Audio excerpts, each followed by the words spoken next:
we're sure that it's actually recording. Or you guys could sit there quietly again. That works. Okay. This is where I fill time with, stuff. Like Noxoramus. That's what it was. That was like the first. Yeah, Noxoramus and Black even... Rock Mountain were the first two adventures. That was Noxoramus was the one I was referring to, not Ice Crown. Because it wasn't even like a full set. It was just as you did the adventures, you got the cards. It was kind of a unique way to do it. They haven't really done that since Black Rock Mountain, right? They just did. Well, no, then they did League of Explorers, and then they did One Night in Karazhan. Yeah. But okay, that's probably enough time, so let's switch gears to talk about Magic. You want to? I'd love to. Alright, here we go. Ow, jam! Hello, everyone, and welcome to the Mana Pool. This is episode 549 of the Mana Pool, and I am Chewy. Hi. Hey. Hello. I am joined by a couple of dorks. Who are you dorks? I think he's referring to us. That'd be me. I am Brian. I'm the lead Rambler Tangent Master of the group. My daughter's in bed, and hopefully everybody appreciated her little part in last week's episode, but it's just me today. Mono Brian. You've got mono? Pretty sure I had it when I was a teenager. Not sure if it was that or the flu, but if it was the flu, it was the worst flu ever. Like GD. Just like, 2 weeks of like hell. That sounds like mono. So I think it was mono, yeah. Well, I'm Dirk, the self-proclaimed greenest man alive and moral compass of the group. And my disease sort of, prognosis and all that is there is currently 2 young individuals in my household who have strep, and what makes myself feel bad is that apparently I'm a carrier. I was a carrier when I was a kid, and I'm not sure if I'm still a carrier. Are you like... I'm the person, I'm a typhoid Mary. That's what I was looking for. I was like, is it Susan? No. Typhoid Susan? I was thinking strep, so strep Susan, but, I'm a typhoid Mary. Oh, Lord. All right, well, Mike isn't here. He said he had the potential to be super late, and we should go without him. So we did. Hopefully he will join us at some point. I think it's a work-related thing. My response to him was, holy crap, is everything okay? And he said, personally, yes. So I'm pretty sure it's work. ... Yeah. So, okay. So, as always, well, not always, but as the vast majority of the time, we are streaming this live on twitch.tv/themanapool. It's just before 8:30, because we never start at 8 when we want to. We just never do. Actually, I guess we started the stream about 8, but it's been half an hour of nonsense. So now we're starting the podcast. Yeah. Yeah. So you should totally come join us live sometime and hang out and join in the chat where they talk about things that may or may not be related to what's going on in the podcast. So, as you know, last week we had our exclusive preview cards, and it was super awesome. It was. People are already claiming that Forced Landing could be an answer to Arclight Phoenix in Standard and possibly Modern. Hey! Which I didn't even think of, because, it's me. I wouldn't think of that. Yeah, Plummet doesn't really take care of it for very long, so... Yeah, takes care of it until your next turn. Whoops. Which every now and then you gotta do. If you've never been on the receiving end of those, sometimes you gotta do it. But yeah, so Force Landing, pretty cool. Yeah. But anyway, preview season marches on. It's an extra long preview season this time because, as I explained last time, they're doing everything. Everything. They're previewing every card in the set like a for real preview. Like, we had 5 commons. We had 5 super flavorful commons, but they're still just 5 commons, all of which probably would have just been in the last day dump. Here's the rest of the set. But they're not doing a rest of the set this time, which is super awesome. Yes. So I think if we jump to the story scenes, I think we're on Act 2, Scene 4. Yeah, I think Correct. 4 was the first thing that popped up after we recorded. The last scene that we had covered was Soren versus Nahiri, Right. aka we don't care if the world burns down around us. We have a score to settle. We have a score to settle. Yeah. Yeah. So do we want to go? If the world's gonna end, I'm gonna stab you first. Yeah. Can we get a link No. to that? Oh my god, No. you people are so lazy. There. No one gets to kill you but me. Is basically how I read that. Pretty much. I mean, yeah. really. Yeah, that's about it in a nutshell. So, do we want to go ahead and keep going through the scenes and then hit the card image gallery? Yes. Yeah. All right. All right. So Act 2, Scene 4.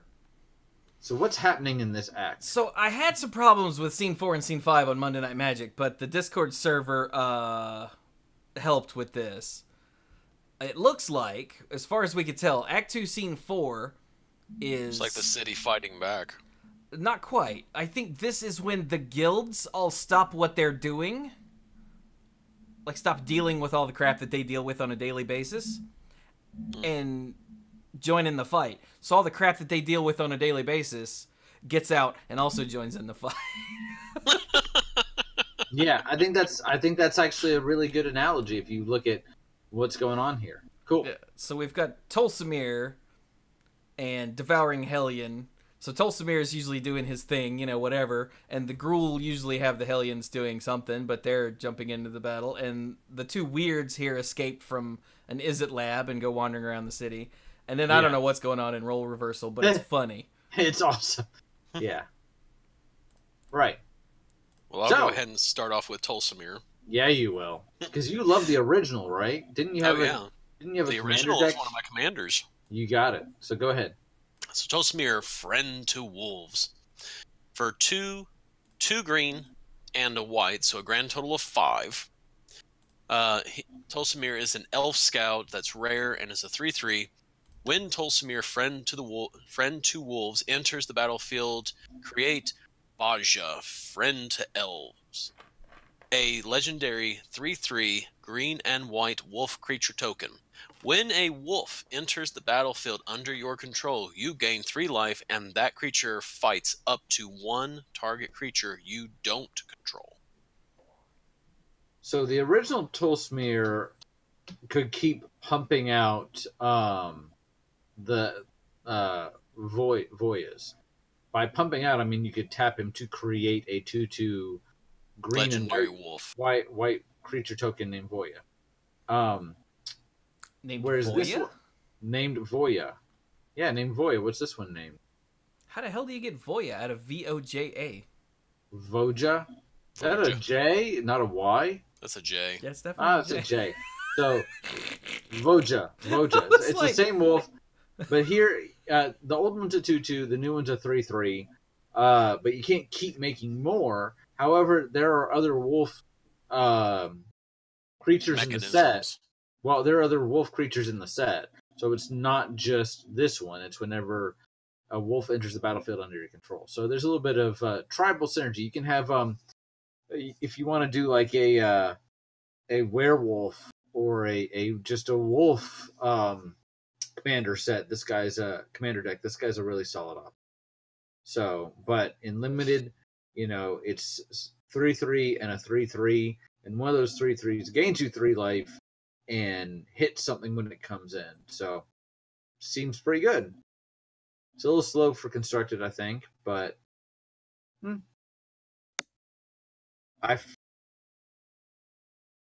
probably. But I do think that if you get past standard, there's actually a lot of wolves have to be one of those tokens that you just see a lot of, So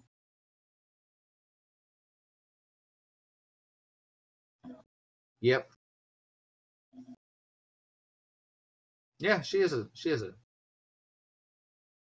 Is he a hound, not a beast? Okay. Okay. Yep.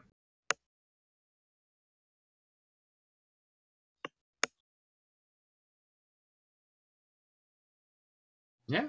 Seems pretty good. Yeah. In red, it's Devouring Hellion. So for 2 and a red, it's a 2/2 Hellion. It's uncommon. Oh, whoops. I muted so I could cough and never unmuted.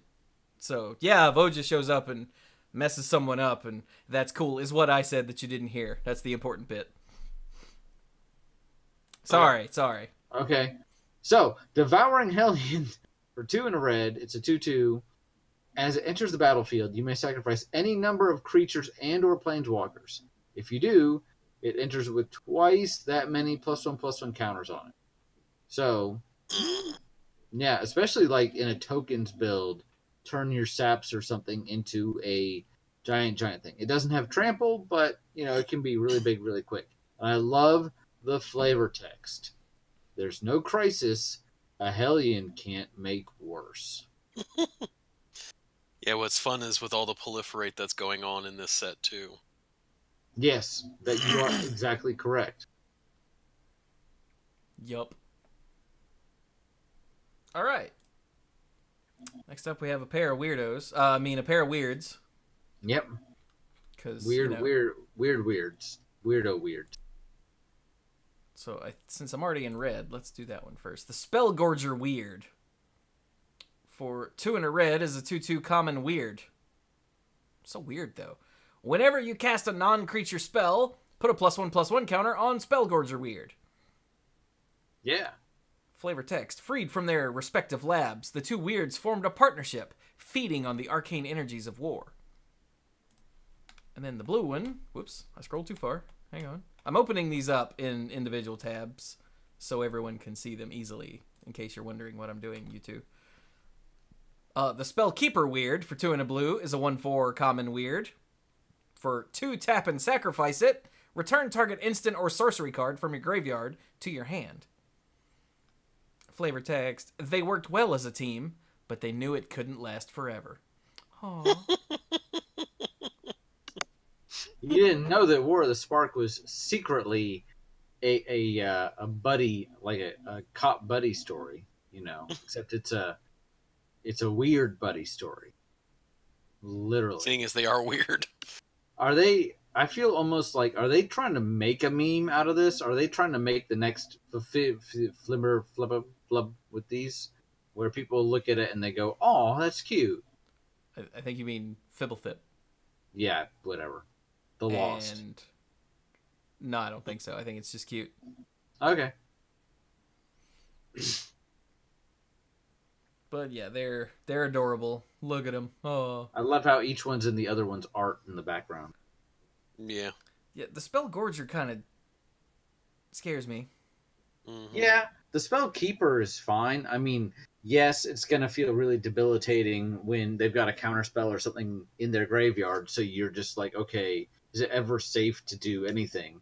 If it's a burn spell, is it worth playing anything that I know it's just going to die? But it's a one-shot. The Spellgorger can just keep getting bigger and bigger and bigger. So, yeah. The fact that it gets counters, and again, in a set with Proliferate versus just +1/+1 until in a turn, really cool. And potential to be pretty good for a common. Yeah. All right. Next up, Role Reversal. Role Reversal. So for 2 blue and a red, this is a rare sorcery. Exchange control of 2 target permanents that share a permanent type. Yeah. So this is this is Juxtapose? I think it's Juxtapose or Switcheroo, but Switcheroo is only creatures. But yeah. Yeah. For only like 3 mana. Swapping your almost dead Planeswalker for someone else's fresh one seems pretty sweet. Or Hey. couldn't you do that to lands too? You could do that to If lands. you really wanted to.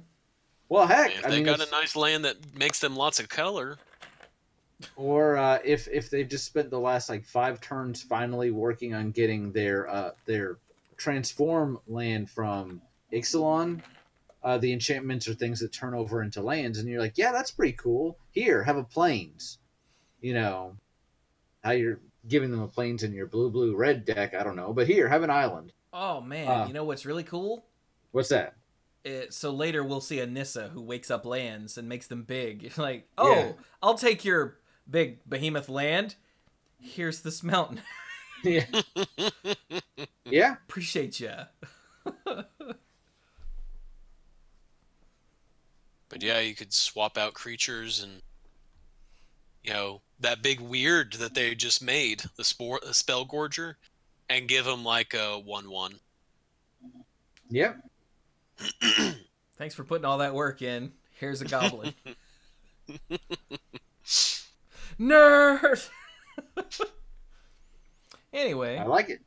It's one of these ones that's literally like we could sit here all day and name all the possibilities, but it's really cool, and I love the flavor of what's going on here. You can see a goblin sitting very regal on a rooftop, and directly behind him is a sphinx with a really nasty grin on its face, holding a giant mace. And is that a person in its other hand? I think it's a person. no, there's not a person. That's not a person? No. Okay. Oh, that's just an outreach claw. Okay, I'm Yeah. looking at the art from a little far away. And the flavor text is Uthlan the Wise scandalized Sphinx society, hooting the answers to riddles as he rampaged through 10th Street. Grangle, on the other hand, sat for hours, deep in thought, largely ignored by fellow goblins. Yeah. I mean, the goblin just sitting there quietly, that's funny. But I'm just picturing the Sphinx just running down the street and being like, the answer is 36. Rosebud. Soylent Green is people. And, you know, that sort of stuff. But, like, relevant to Ravnican culture. And people are like, what? And the other Sphinxes are like, spoiler alert. Come on. Shush. You are totally undignified. So, I mean, that... I actually tweeted out a screenshot of a conversation about this in the Manipool Discord server. That was pretty funny. So, by the way, if you haven't joined the Manipool Discord server and you're a Discord user at all, you should come join us because it's entirely too much fun. Yeah. All right, then, moving on. That is Moving Act on. 2, Scene 4. Act 2, Scene 5. Hey, Chewy, how do you feel about this first card? Since you've changed your Twitter handle. We are running away together. So in Act 2, Scene 5, as far as we can tell, this is, like, the normal people gearing up for battle. Yeah. Like, we've got Massacre Girl, who's the resident serial killer, and a lawmaker, and I don't know what's up with the Mizium tank. And then Mobilized District is just all of the normal folks in this district banding together to fight. Yeah. Yeah. So it's the ordinary, the guild list that are saying, this is our city too. You know, we're here. We're clear.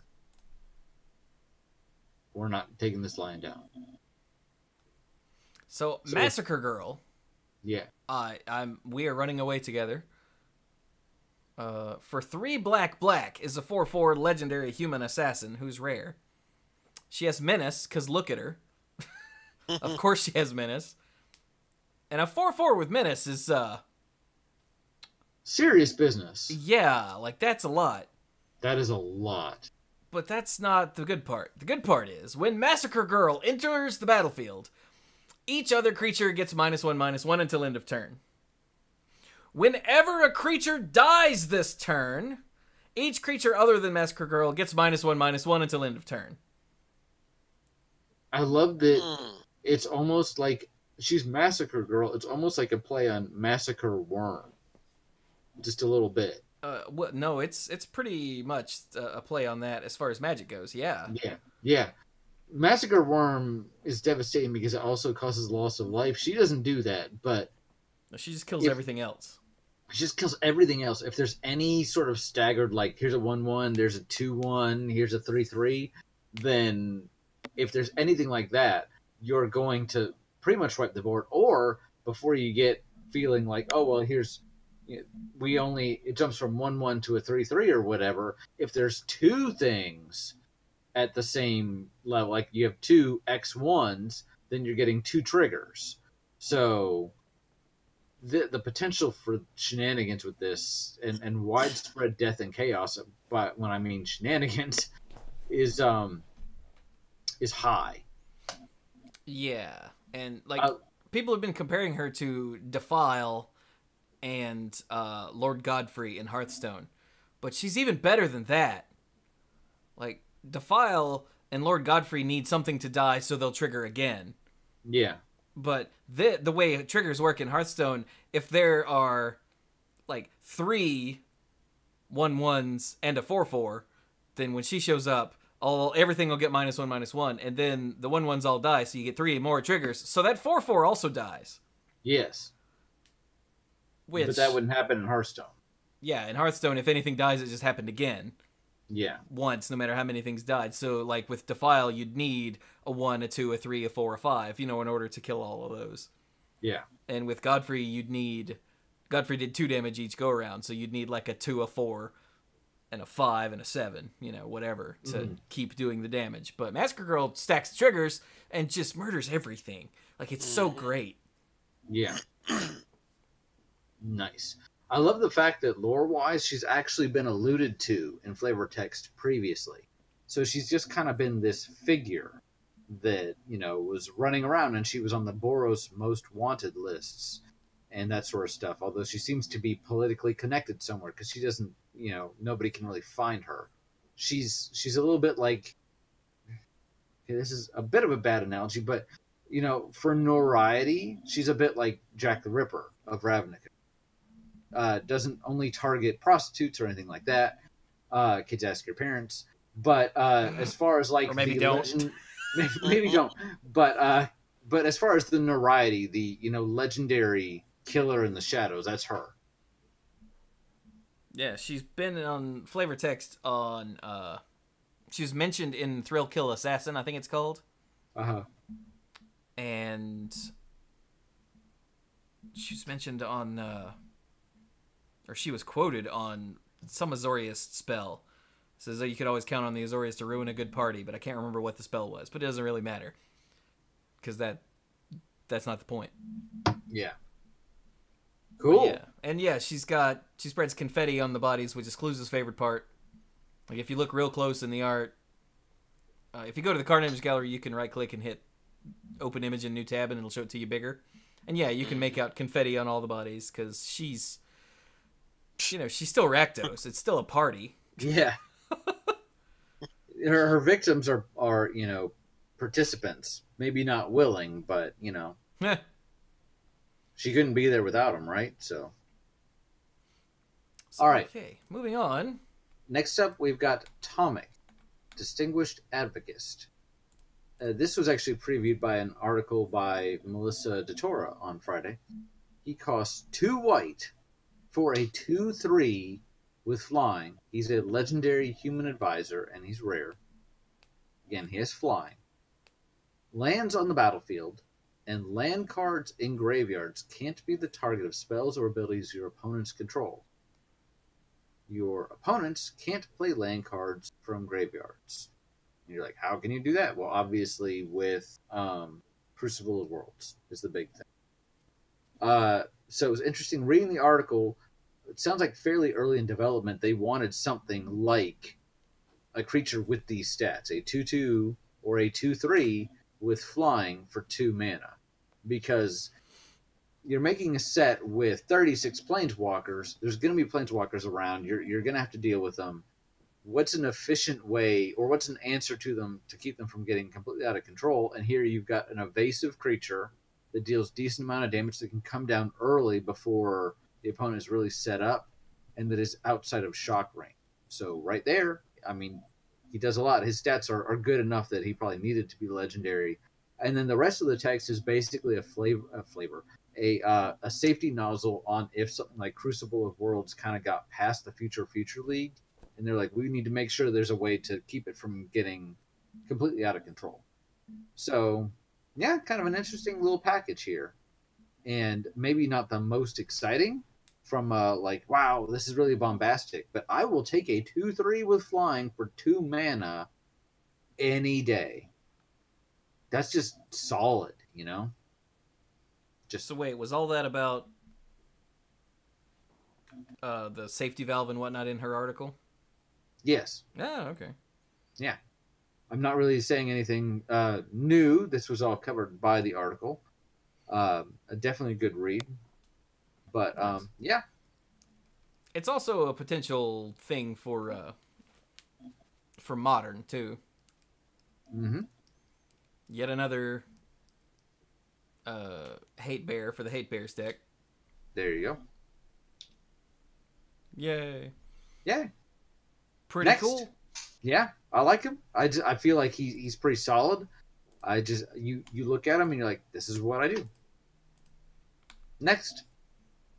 Okay. Next one is Mizium Tank. For 1 and 2 red, it's a 3/2 artifact vehicle that's rare. It has trample.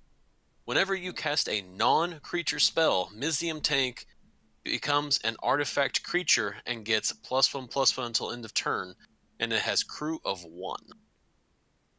I love the fact that this yes. Yes, I sir? hadn't actually read this card. I just saw, okay, it's a new vehicle. It turns on without a crew. Yeah, I love the fact that this is playable both in decks that have a creature and in decks that are either purely spells, non-creature spells, or even in decks where this honestly strikes me as really, really good for limited, because you're going to be able to turn on if you have a spell, because you either have a creature and that creature probably has a power of at least 1, probably, or you're playing a non-creature spell. So as long as you're drawing something that's not a land, you can turn this on.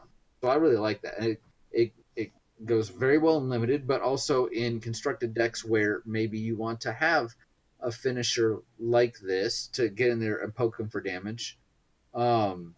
Think about like playing this in a burn deck. On turn 3, you lay it down. Then on turn 4, you're like, all right, I'm going to, lightning strike you. So you take 3. And now my tank is awake, and it's a 4/3. So seems pretty good. And doing it that way allows it to dodge a lot of sorcery removal, like, Kaya's Wrath. Yeah. Yeah. I like it. Yeah. Mizium is a kind of metal or ore that's developed by the Izzet. It's developed by the Izzet. So they've got some proprietary rights to it, and it's a weird, like, it does strange things. It's a superconductor or something, and it's just it has really interesting properties. So building a tank out of it would be dangerous to say the least, which sounds exactly like the Izzet. Nice. All right. Yeah. A lot going on there. Then this land is pretty cool. Mobilized district. I don't know why I can't say that word. Mobilized district. There we go. I said it that time.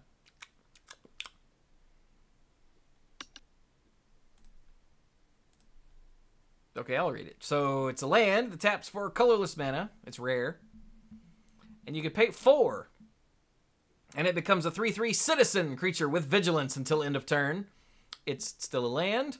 This ability costs 1 less to activate for each legendary creature and planeswalker you control. So it could be, like, of course, Magical Christmas Land. It could be a free, turn this into a 3/3 with vigilance, which is freaking cool. Yeah. A land that wakes up that has vigilance just seems so good. But I mean, I honestly, if you have nothing else out, I feel like 4 is not too much because you see some, like especially from World Wake and some of the other sets where you have the man lands. Yes, those man lands were usually like pretty good, but I feel like 4 for a 3/3 on an empty board or something is not unreasonable. But then you start making it cheaper if you've got a legendary creature out and a planeswalker, and it's not like planeswalkers are going to be that hard to come by.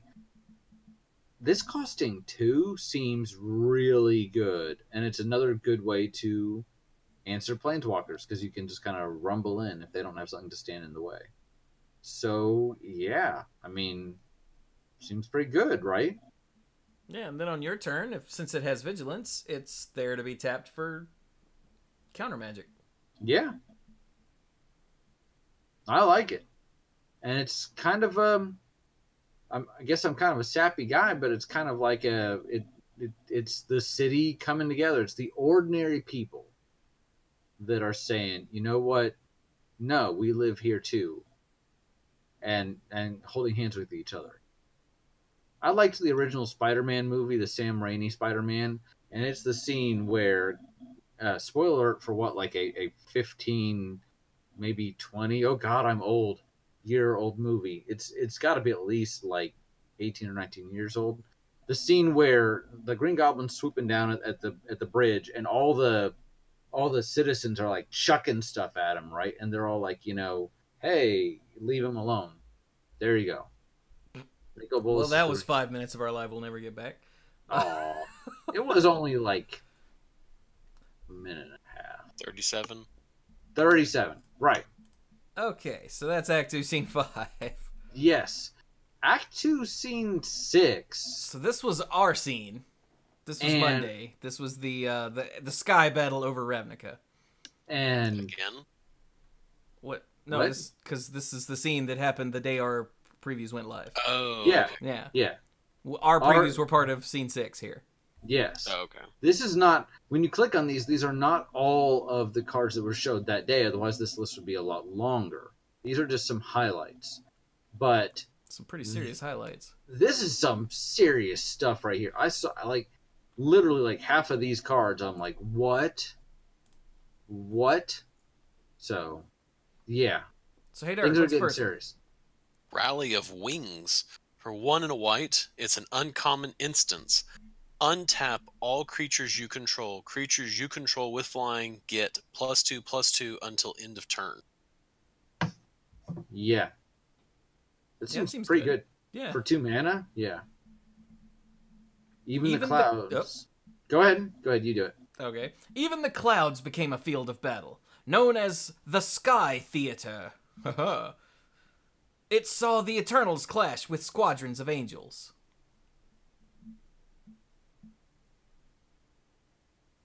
Nice. These angels are not messing around. So you would attack, play this, untap your creatures, but they'd still be attacking, and they would get +2/+2. Yeah. Or if for some reason you didn't need the extra damage this turn, the opponent's like, haha, attack, and you're like, guess what? I have all these blockers now. And the math is completely bonzo because my flyers are now much bigger. Because +2/+2 is not insignificant at all. Mm-hmm. So, that's a cool card. But you know what's a really redonkulous card? The Parhelion 2. Because I guess the first one got blown up. Somebody maybe in the chat that remembers original Ravnica storyline did. Our Agris Kos crashed it. Or crashed it? into it? Or because it was or he blew it up? Because the Parhelion was the building. Oh, okay. And I know Agris Kos did it, but I don't remember exactly what happened. Well, they've made a new one, and this one appears to be mobile. For a whopping 8 mana. This is some serious stuff right here. 6 and 2 white. It is a legendary artifact vehicle. It's rare. When it's turned on, it is a 5/5 with flying, first strike, and vigilance. It has a crew cost of 4, and whenever it attacks create not one, but two 4/4 white angel creature tokens with flying and vigilance that are attacking. I had to read it like 3 times before I actually believed that this is a real card. Yes, it's expensive, but holy crap. Did anyone else have a holy crap moment when they read this? Because, dang, just wow. Like, what else do you... It's a 5/5 with flying, first strike, and vigilance that when it attacks, you get 8 points of power that is attacking in the air with it. No wait. 2 angels or your money back. You know, that's insane. Too bad Khadgar's not there. Lord Khadgar. Oh, you have 4 angels. I mean, you had to pay 8 mana and tap 4 power worth of dudes. It better do something awesome. It better do something awesome. I got you. I'm not disagreeing, but dang. If you even think there's one of these coming down, you have to kill the opponent before they have a chance. Because I can't imagine the scenario where you play this and you lose. I guess only if you like top deck it and you have nothing on the board. And you're like, haha! Go. Oh. That's pretty much it. It is a battleship that is filled with angels. Mic drop. I don't know what else you want. So is that why Mike's not here? Yep. But he's on board the angel ship. If you go to demolish in the card image gallery, which was one of our preview cards, you can actually see it off in the background there. But we didn't know, you know, what cool. We didn't have any knowledge of any of this. Yeah. So yeah. Neat. All right, next. All right. Next. Dirk. I thought that was Brian. Brian literally just read a card. Oh, all right. that was you the then. Eternal Skylord for 4 and a blue. It's a. Because I just did 3/3. that rally of wings. Oh yeah. Oh, you did. Well, I'm sure True wants the next one. So, the Eternal Skylord costs 4 and a blue. It's for a 3/3 zombie wizard. Uncommon. When it enters the battlefield, you amass 2. And zombie creatures you control have zombie tokens. Sorry. Zombie tokens. Zombie tokens you control have flying. It's important because she doesn't give herself flying. Or any of your other Eternals. Right. Just basically your army. And other zombie tokens you might have from like Liliana or whatever. Yeah. So, but I like the Eternals that are amass something and then kind of give your zombie tokens X static ability. I like that. Yeah. Yeah.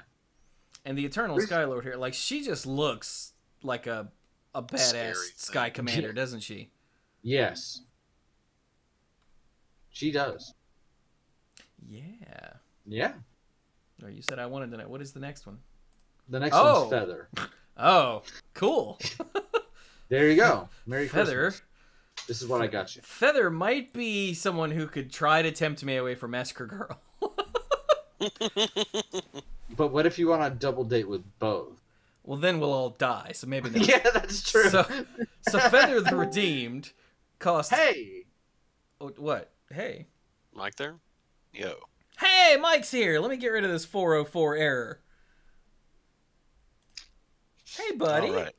Hey, my laptop is still lurching to life, so I might have weird problems for the next several minutes. Is it lurching? Are you gonna make it? Oh, I'm fine. The Okay. laptop is still lurching to life. Did you eat? Yes, I did. Okay, good. Just making sure we didn't have... Okay, Mike, what do you think? And Mike go, oh, hang on, because that was him unmuting and then remuting, you know. But Yeah. Hey, Mike, you want to tell us to... about Feather? Yes. Is it in the chat somewhere? Here. War story scenes. Okay. Blah. Oh, Blah. it's already there. Okay. Never mind. Okay. Look at that. Yeah, she's Act 2, Scene 6. And I've still got it on the not thing screen. There we go. Because Feather's confusing enough to where Mike being here helps a lot. Okay. Still. Open. Yeah, like I forgot that I didn't have the foresight to turn my laptop on when I got back home. Okay, wait. Here, how about that? Okay, that helps. I figured that would be faster. Yes, it is. Feather the Redeemed. Red, white, white. Have you already read it? No. Out loud? Okay. Red, white, white. For a 3/4 with flying, legendary angel. So all the people clamoring for Feather finally have something. Yeah. So that's always nice. 3/4 flying for 3. And I don't know how much of this you can hear because Discord tells me I have a pretty poor voice connection. But whenever you cast an instant or sorcery spell that targets a creature you control, exile that card instead of putting it into your graveyard as it resolves. If you do, return it to your hand at the beginning of the next end step. Whew. Very interesting. I had to read it twice to really understood what it meant. So you start off with 3/4 flyer for 3. Yeah, it seems pretty good. You remember how we were like, hey, yeah, 2/3 with flying for 2 is good. And it is. This is further down that road. You just add 1 to everything and you're good. Easy. Yep. But then, okay, so let's say you cast Giant Growth on her, which, hey, Giant Growth is back, which, how long has it been since we had Giant Growth, like actual Giant Growth? It's been a while. It's been a while. Was it the last Ravnica set, or has it been in a core set since then? I don't know. I'll look while you guys talk. I'll look it up in a minute. Or Chewy will. I mean, last Ravnica block, not set. Okay. That was just a little while ago. Yeah, Mike, it's been 3 months, idiot. Oh, it was in Battle Bond, but that doesn't count. That doesn't count. M11? Wow. No, M14. Okay. But still. So still a while. Yeah. So you target her with Giant Growth, because you're, I guess, in Naya colors. The spell still resolves, because if you're reading it, you might get as far as like exile that card instead and be like, well, wait a second, but it still happens. You still get the effect. And then it's just exiled. And then if you do that, you return it to your hand at the beginning of the next end step. The next end step, which doesn't say your next end step, it says the next end step. So I can cast Giant Growth on her and attack. And then I get that card back I get the Giant Growth back at the end of the turn. If I want, I can Giant Growth her during someone else's turn and then get it back at the end of their turn as well. Mm-hmm. This feels silly. I feel like it's going to be really hard to kill her. What is it? Justicar's Portal that's in Ravnica Allegiance, where you blink a creature out. Oh, God. Yeah. Just be like, I try to kill her. No, you don't. And I get the spell that saved her back. Yeah. Yeah, any sort of instant speed, no, you don't kill her spell is just always there, unless you have 2 answers, so that when they try to stop it the first time, you can go, what? In which case, you're still going to get that answer card back. It's just not going to be in time. And you basically 2 for 1. So, yeah. I like it. And the art is awesome. Yeah, so Feather is from the novels, the original Ravnica novels, right? Yeah, she was a companion to Argus Cos. Agris, whatever. Aggro, man. Arr. And yeah, she's never had a card before. And of course, in the week before the card was revealed, people are like, how come Feather doesn't get a card? Everybody else gets a card. And my answer was, no one cares, shut up.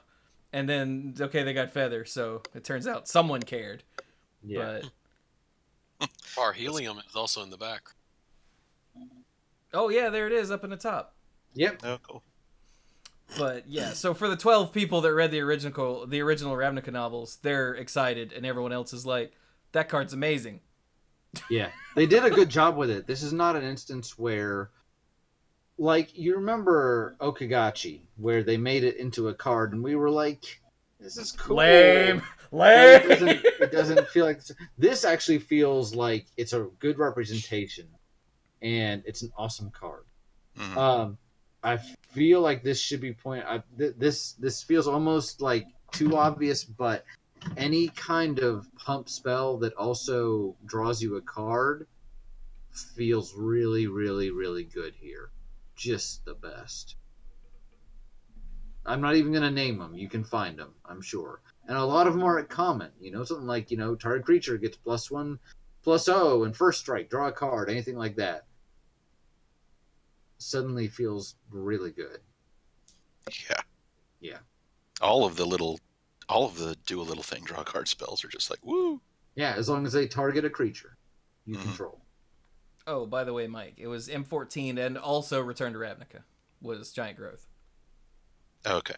Yeah, so you were right, sort of. That's the best kind of right. Damn right. So that's Act 2, Scene 6. We already went into way more detail on this because we had 5 cards from the scene, so yeah, it's pretty sweet. Act 2, Scene 7 is more planeswalkers showing up, which I don't know why they're showing up late, or if this is like a second wave, or I don't know the story question.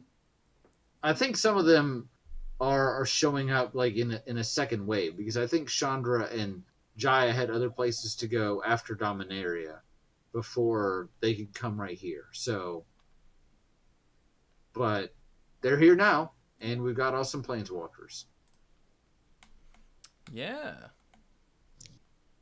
So I'll just read Jaya since Mike stole Feather from me, you nerd. Jaya, Venerated Fire Mage. That means she's old. For 4 and a red is an uncommon legendary planeswalker Jaya, who starts with 5 loyalty. Her non-loyalty ability is if another red source you control would deal damage to a permanent or player, it deals that much damage +1 instead. So Shock is a lightning bolt. Lightning bolt is a Lava axe. Something that does 4. The lava axe is 5. Lightning strike. No, that's 4. That's 3 as well. Lightning. Dang it. Flame slash. That was 4. Lightning. Right? Lightning blast. Blast. That's the one. And her -2 ability is Jaya, Venerated Fire Mage, deals 2 damage to any target. Now it says another red source, so it's just 2. Because that's if I was like, oh, so she bolts the. No, wait. Nope. She shocks something. Yeah, she shocks something, and again, she's got 5 loyalty, so you get 2 shocks, and then she stays on the battlefield, giving you that non-loyalty ability, just sitting there, and for you to take advantage of. And she just says red sources. She doesn't specify creature, non-creature, whatever. Yeah. So that could be pretty important. Like, you got a couple goblins, don't discount how much damage they're gonna do. Yeah. I like this card. Yeah. This is a good fun card. It is. Plus, Jai's a badass. Although I gotta say, I was a little more impressed with the next card just from what they're doing with this design space. Well, So this is an interesting use of loyalty counters that I really, really appreciate. Chandra, Fire Artisan. For 2 and 2 red, she's rare. Chandra, legendary creature, legendary planeswalker, Chandra. Comes in with 4 loyalty, and her static ability, her non-loyalty ability, is whenever 1 or more loyalty counters are removed from Chandra, Fire Artisan, she deals that much damage to target opponent or planeswalker. We'll get back to that in a second. Her first ability is a +1. Exile the top card of your library. You may play it this turn. That's freaking sick. That's good. That's really good for a plus. And then -7. If you get a couple counters on her, exile the top 7 cards of your library. You may play them this turn. And you're like, okay, this is the first Chandra that doesn't have, like, a burn loyalty ability. And technically, for the +1, you're not burning anything. It's just when counters are removed. But I want you to remember something. This includes when she gets hit. Yup. Yes. Yeah. So you're like, all right, I'm going to attack Chandra. You know, I'm like, okay, I'm going to block here. She takes 1, and I'm going to ping your guy and kill it. And they're like, wait, Nope. what? Oh, target opponent planeswalker. Yeah, When that I was my say first guy, thought too. When I say guy, I mean your planeswalker, right? Yeah, totally. Yeah, totally. So, but I love the fact that it really makes you think about how you're using your loyalty, and it certainly makes the opponent go, because the opponent in most situations will have a little more control over that ability than you, because they're deciding whether or not to attack her, whether or not to point burn at her. This adds another layer to that decision making, and I think that's really interesting. Yeah, so I did the same, not reading the card properly that Brian did just now. And honestly, I'd advise everyone listening to watch out for that at the pre-release. Not Yes. because people will be trying to cheat you, but because people aren't paying attention. Yeah. We're so used to it dealing damage to either an opponent or a creature and not a planeswalker. Yeah. Someone's just not going to read it and be playing it that way. Is this one that if the opponent plays it, you basically just leave it alone? I mean, that Until it dings you for 7 and they play a bunch of cards off the top. yeah. Yeah, I mean, I Yeah. think 4 damage, well, let's be real, I think 5 damage to your face or planeswalkers is worth shutting down their card advantage. Yes. Probably. But man, that's going to hurt. So is that's the way it's worded. You may play instead of you may cast. Yeah, that means if it's a land, you can play the land. It doesn't punish you for finding land on top if you haven't played a land yet. You still got to pay for all of these, but Yes. yes, this lets you play land. Yeah, none of these say without paying their mana cost. Okay. Yeah. Well, that's the part I was not quite sure about. Oh god, that would be why insane. it specified play instead of cast. Right. It's so you can do lands as well. Yeah. Yeah. Because we all know there's nothing worse than that flipping out the top card and, okay, I have mana, I'm gonna cast this, whatever it is. You pick it out, it's a land. You're like... I've already played a land this turn. Well, no, in most of these things you can't... That specifies, cast. So a land is just dead.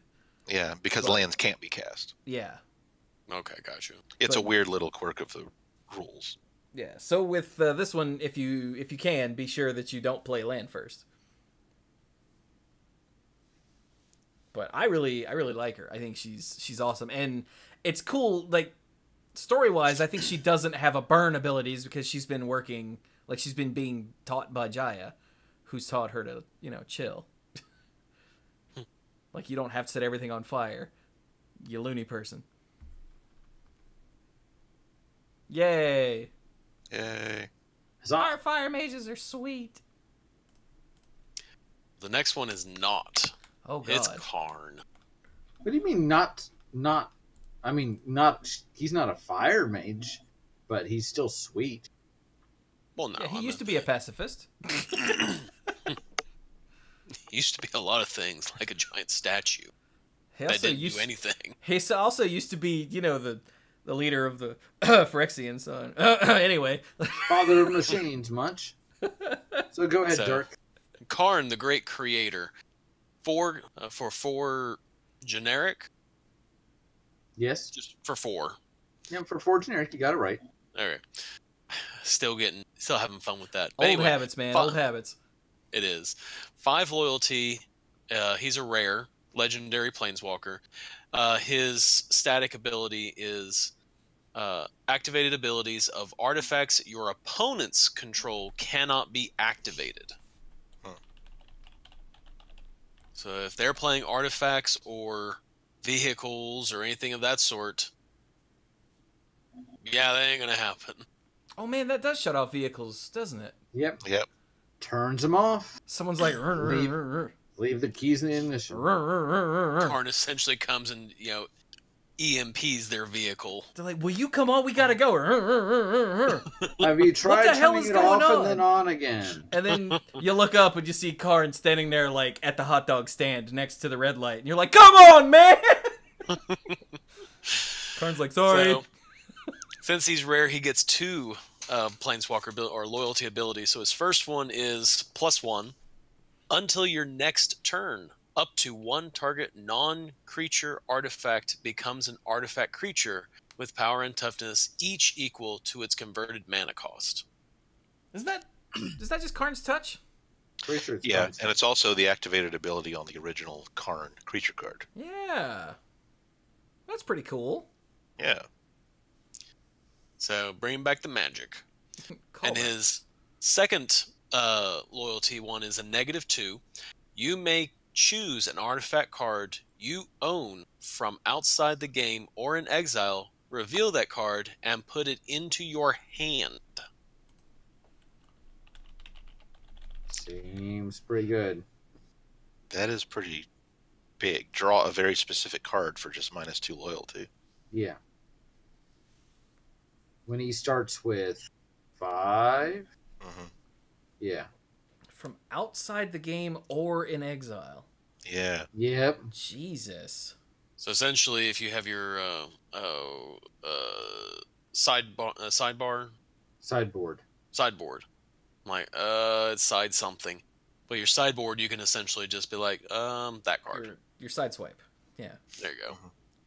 And he can also team up with the Karn from Dominaria and Yes, he can. and pick up the other cards, some of the other cards that you left in exile with the Dominaria Yeah. Karn's ability. If you don't want to wait a turn to use... If they're artifacts, that is. Yeah. Now, your opponent might see that coming, but, maybe you just want to make them -2, Karn the Great Creator. Or you have a mostly artifact deck, so chances are there's going to end up being one in exile to counter on. Yeah, Man. I like it. Mm-hmm. Let's not even think about, like, Commander. Play a Karn, go to your binder.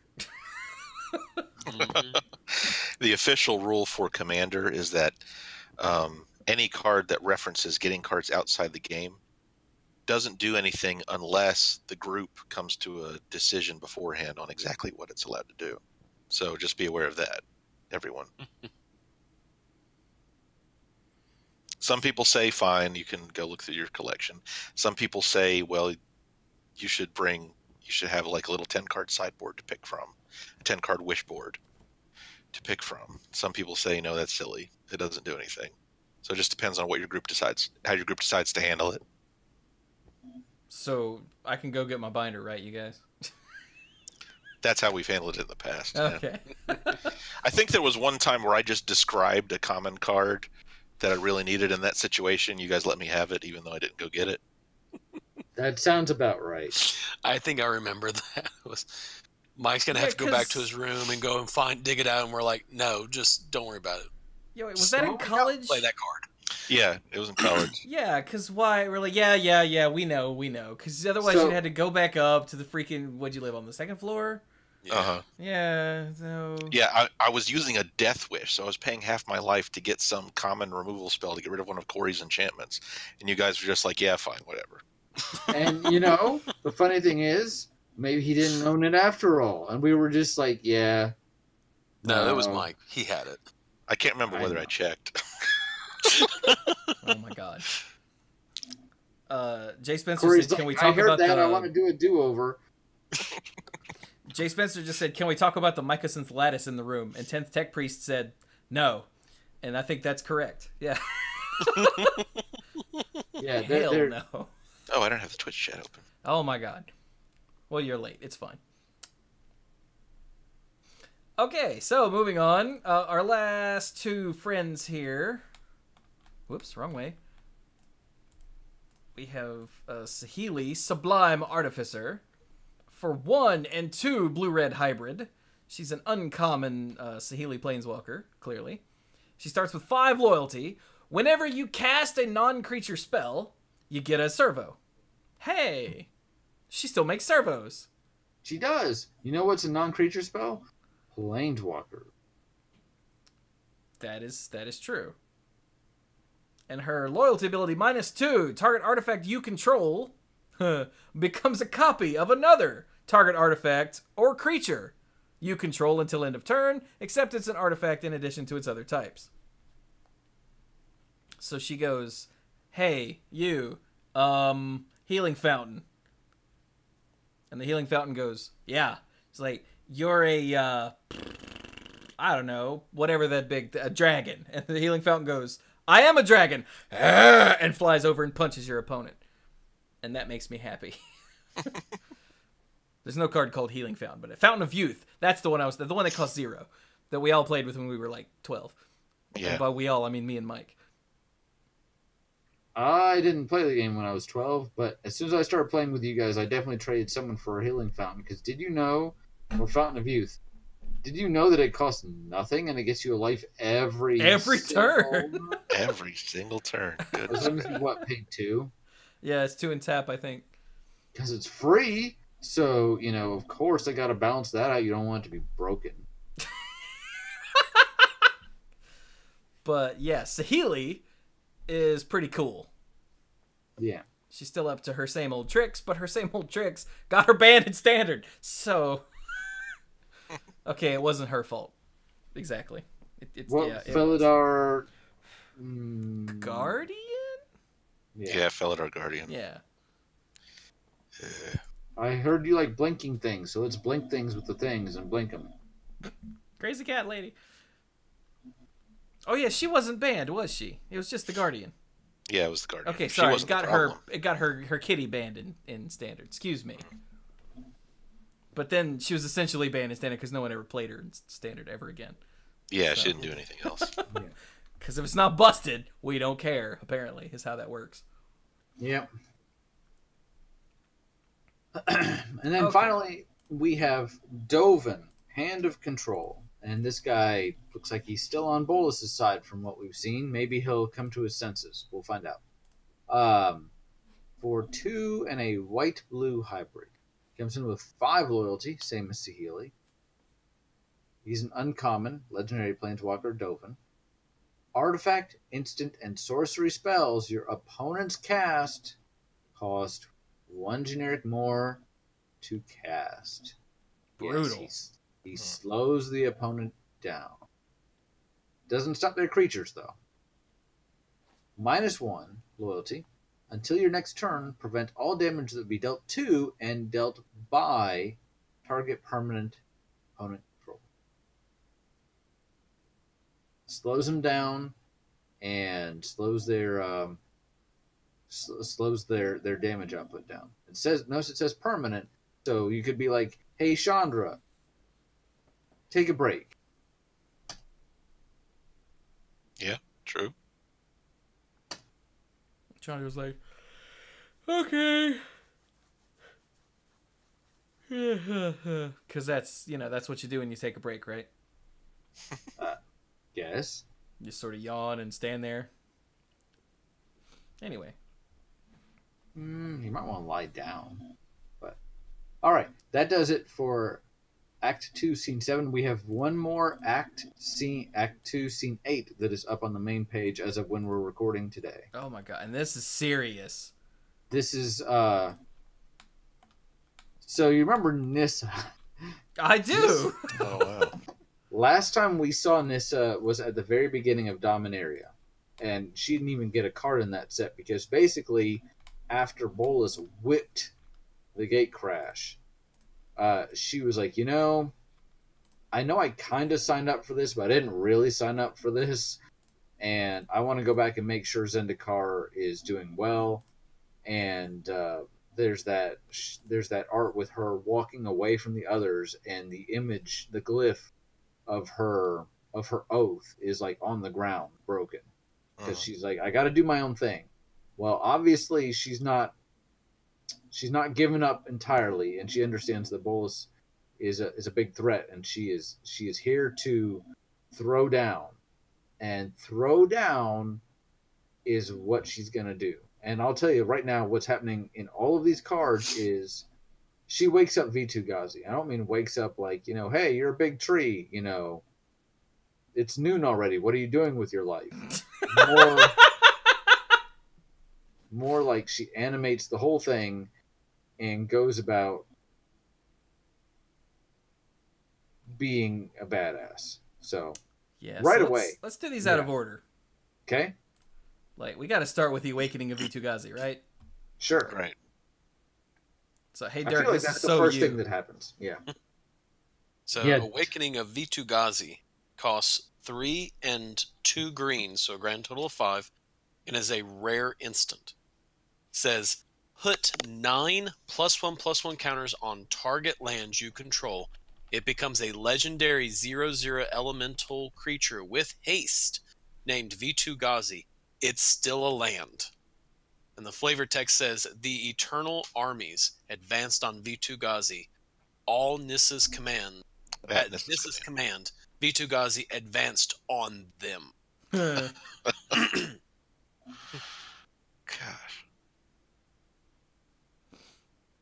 So, yeah. Your 5. land becomes a 9/9 for 5 mana.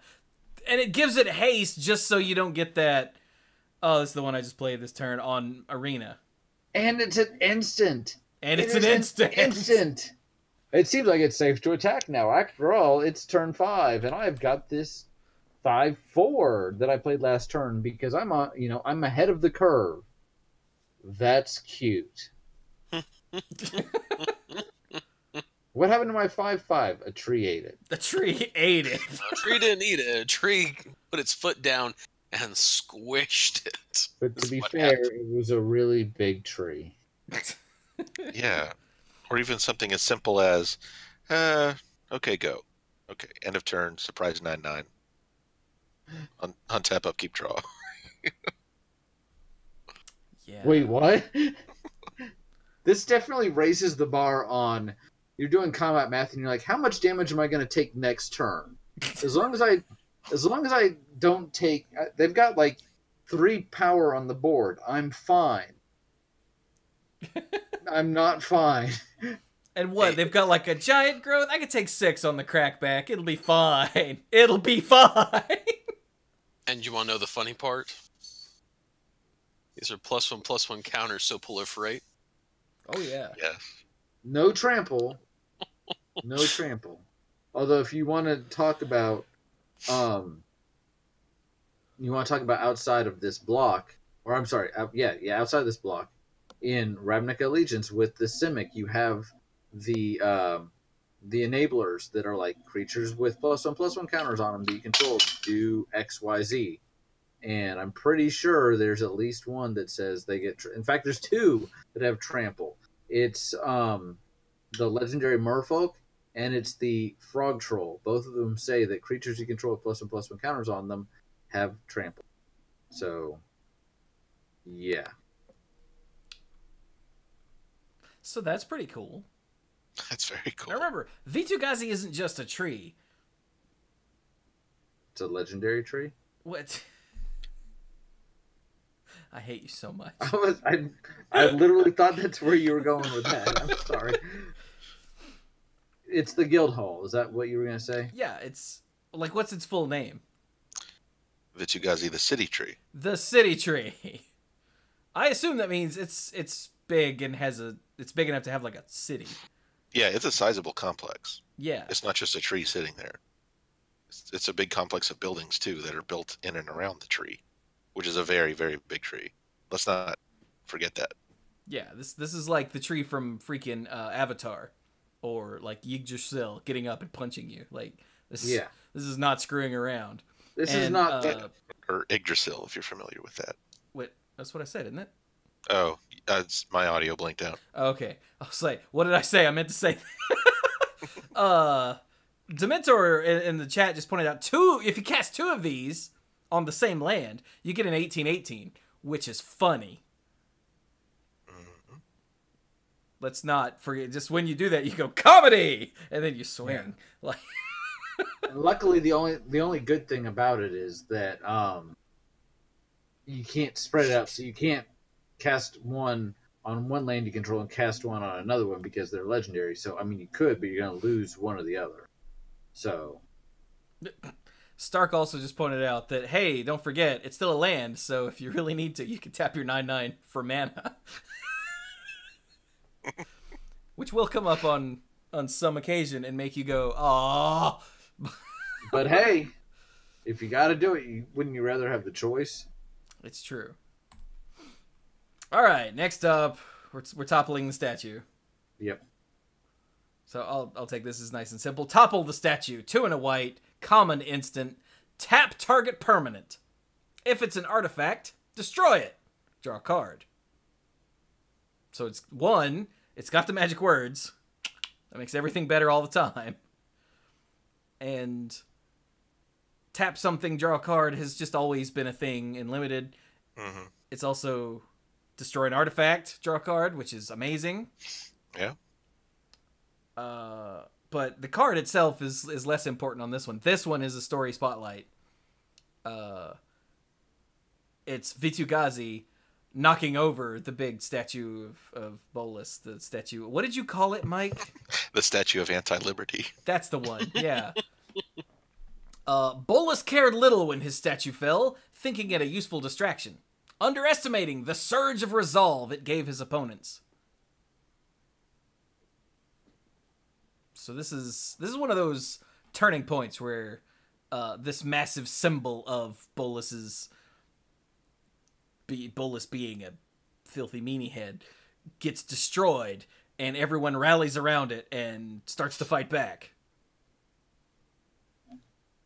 Of course, then we find that the next scene is where all the gods show up. So, yeah. But hey, you know, you got to take your victories where you can get them. So, yeah. So that's really cool. Like I said, the card itself is fine, but the flavor is freaking sick. Oh my god, it's so sick. But then we have Nissa herself. Yes. It's like we just give this to Dirk again, right? We do. This is the greenest thing in the set, I think. Yeah. It's so green, it's oozing green. It actually is. Except Dirk is muted, so it's not working. That's okay. So, Nissa, who shakes the world, literally. For Wake 3 up! and 2 Wake green. up! Sorry. It's almost noon. What are you doing with your life? So, has a loyalty of 5, is a legendary planeswalker that's rare. Her static ability is whenever you tap a forest for mana, add an additional green mana. Yeah. So she's, was it Nice. Fertile Grounds? Verdant. No, wait. What? What's the one that just works with forests? I don't remember. Where you tap a land and you make another of the mana. I mean, the We're original was thinking- Mana Flare, but there's one that works for just Forest that Mike is trying to think of. What was the green version of Mana Flare, whose name I can never remember? Heartbeat of Spring. That's the one. But anyway, So doesn't matter. The first ability, the first loyalty one is a +1. Put 3 +1/+1 counters on up to 1 target non-creature land you control. Untap it. It becomes a 0/0 elemental creature with vigilance and haste that's still a land. Vigilance. Yeah. Cool. Like we were talking about with the district. A land with vigilance that can become a creature with vigilance is pretty nice. Because you can always get the mana from it. Oh, yeah. I missed the conversation about the district. You did. So. And I missed y'all talking about Chewie's massacre waifu. Oh, well. So what's funny about this one is that you can awakening a Vitu-Ghazi and then just keep piling on the counters. No, you can't. This says non-creature. Oh, no, non-creature land. You But you can can wake do her up this. with You can do this this first. first. Uh-huh. Yeah. But you And then, can't. okay. I mean, if you could just do this with any land, you'd be like, all right, now it's a 3/3. All right, now it's a 6/6. All right, now it's 9/9. That would be ridiculous. What's the other ability? Oh, Jay Spencer just pointed out Vernal Bloom is the mana flare for forests. Thank you. Vernal Bloom. There we go. Okay. The second loyalty ability is -8. You get an emblem with lands you control have indestructible. Oh. Search your library for any number of forest cards. Put them onto the battlefield tapped. Then shuffle your library. I actually did. Oh my gosh. I did a double take here, not because, wow, that's amazing. It is. But I realized I think this is the first emblem that we've seen, which, from the set, which for a set filled to the brim with planeswalkers felt a little weird. But then I thought, well, wait a minute, if a lot of these planeswalkers had emblems, we would have emblems for days. So yeah, we would never. There would be so many inserts that it would just not even be funny. Yeah. So, but unless somebody knows of one that I'm not thinking of, I think this is the first emblem. But yeah, this is ridiculous. And this is one hell of an emblem. Even if we don't see a whole lot of land destruction these days, but even just making your lands indestructible without turning them into creatures probably isn't. I mean, that's good.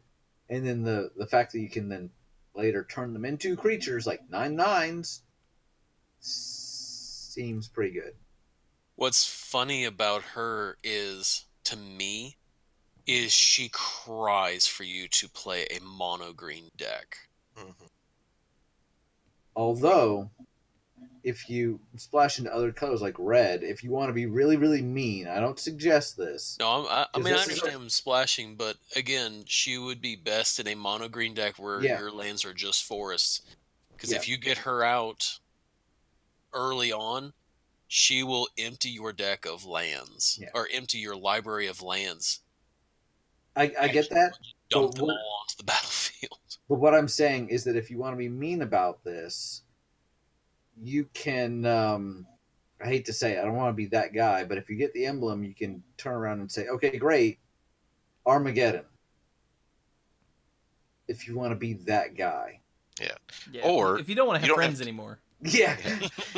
you don't even have to be playing. You don't even have to be playing mono green. You can be playing 5-color green with the shock lands. Also because true. None of this says basic forest. Yeah. It just says forest cards. There you go. Oh, it does just say forest cards. Yeah. So you could get the full benefit from a 5-color green. Yeah, for both her static ability and her limit break, just say forest. Well, that's neat. So, cool. All right, then. So then we've got This is Triumph. This is Triumph. I'm glad I got to read this card. I love cards like this. Is Triumph. Costs green for an uncommon sorcery. And this is one of those, every planeswalker has a signature spell that goes with them here. Which we actually haven't really covered because they haven't been in much of the... Yeah, not all of them have been in the scenes. Yeah. Just a few of them. So this is Triumph. Search your library for up to 2 basic forest cards. That's pretty decent for 2 green. However, if you control a Nissa Planeswalker, instead, search your library for up to 3 land cards. Reveal those cards, put them into your hand, then shuffle your library. This looks like a really good Planeswalker deck card. Yes. Because there's always the one Planeswalker deck card in each one that says something, something, something Planeswalker card. Mm-hmm. Usually it's a tutor. But... Well, there's that, and then sometimes there's a creature that gets a buff, or there's a spell that does something extra. Yeah. Oh, yeah. So, yeah. That's pretty sweet. Yeah, I really like effects like this. What's the flavor text? Flavor text says, her triumph came not from destroying the unnatural, but from fostering life. Oh. As in the art, she walks away from her newly awakened Vitugazi child. Well, maybe it's trailing behind her. He's just standing there going, but now what? Anyway. So that's it for the story scenes that we have thus far. Mike, did you want to say anything about Massacre Girl since you brought her up? It's awesome. I really love cascading death effects like this, and the fact that she stays on the battlefield is just rules. Oh yeah, she's the only one not affected by this, by her own ability, because she's the one doing it. Yeah. I don't think she's gonna get so caught up in stabbing people that she stabs herself. I don't think. Well, yeah. Don't think. She's still Rakdos, so it's possible. But Although, This is awesome. all right, according to in the old days, this would never happen thanks to the way the legend rule works. But nowadays, if Chewie plays a Massacre Girl, and then some people start to like build up a little bit, and then someone else plays their own Massacre Girl, then the one Massacre Girl might stab the other Massacre Girl. But the ability only triggers on the turn that she enters the battlefield. So I guess it's always the last one in that's stabbing. yes, let's say. Yeah. So before we move on to just hitting the card image gallery, I wanted to talk about, if we don't hit all the gods or some of the gods, we got to talk about this card. I haven't seen any of this stuff yet. This looks like a bad thing. Yeah, Enter the God Eternals was revealed today on the mothership.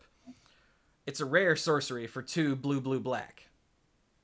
Enter the God Eternals deals 4 damage to target creature, and you gain life equal to the damage dealt this way. Which is neat. It doesn't say you gain 4. Target player puts the top 4 cards of their library into the graveyard, amass 4. All on 1 card? That's pretty good, right? Yeah. Yeah. Drain for 4, get a creature. Drain for 4, get a 4/4 creature. I like that. Yeah, and then mill someone that isn't Mike. Yeah. I don't like Target that. player. Target player. Yes, Mike could mill himself with it. That's true. Yeah. So in the story, we have, the initial push, and then people are like, oh crap, let's go ahead and get to this.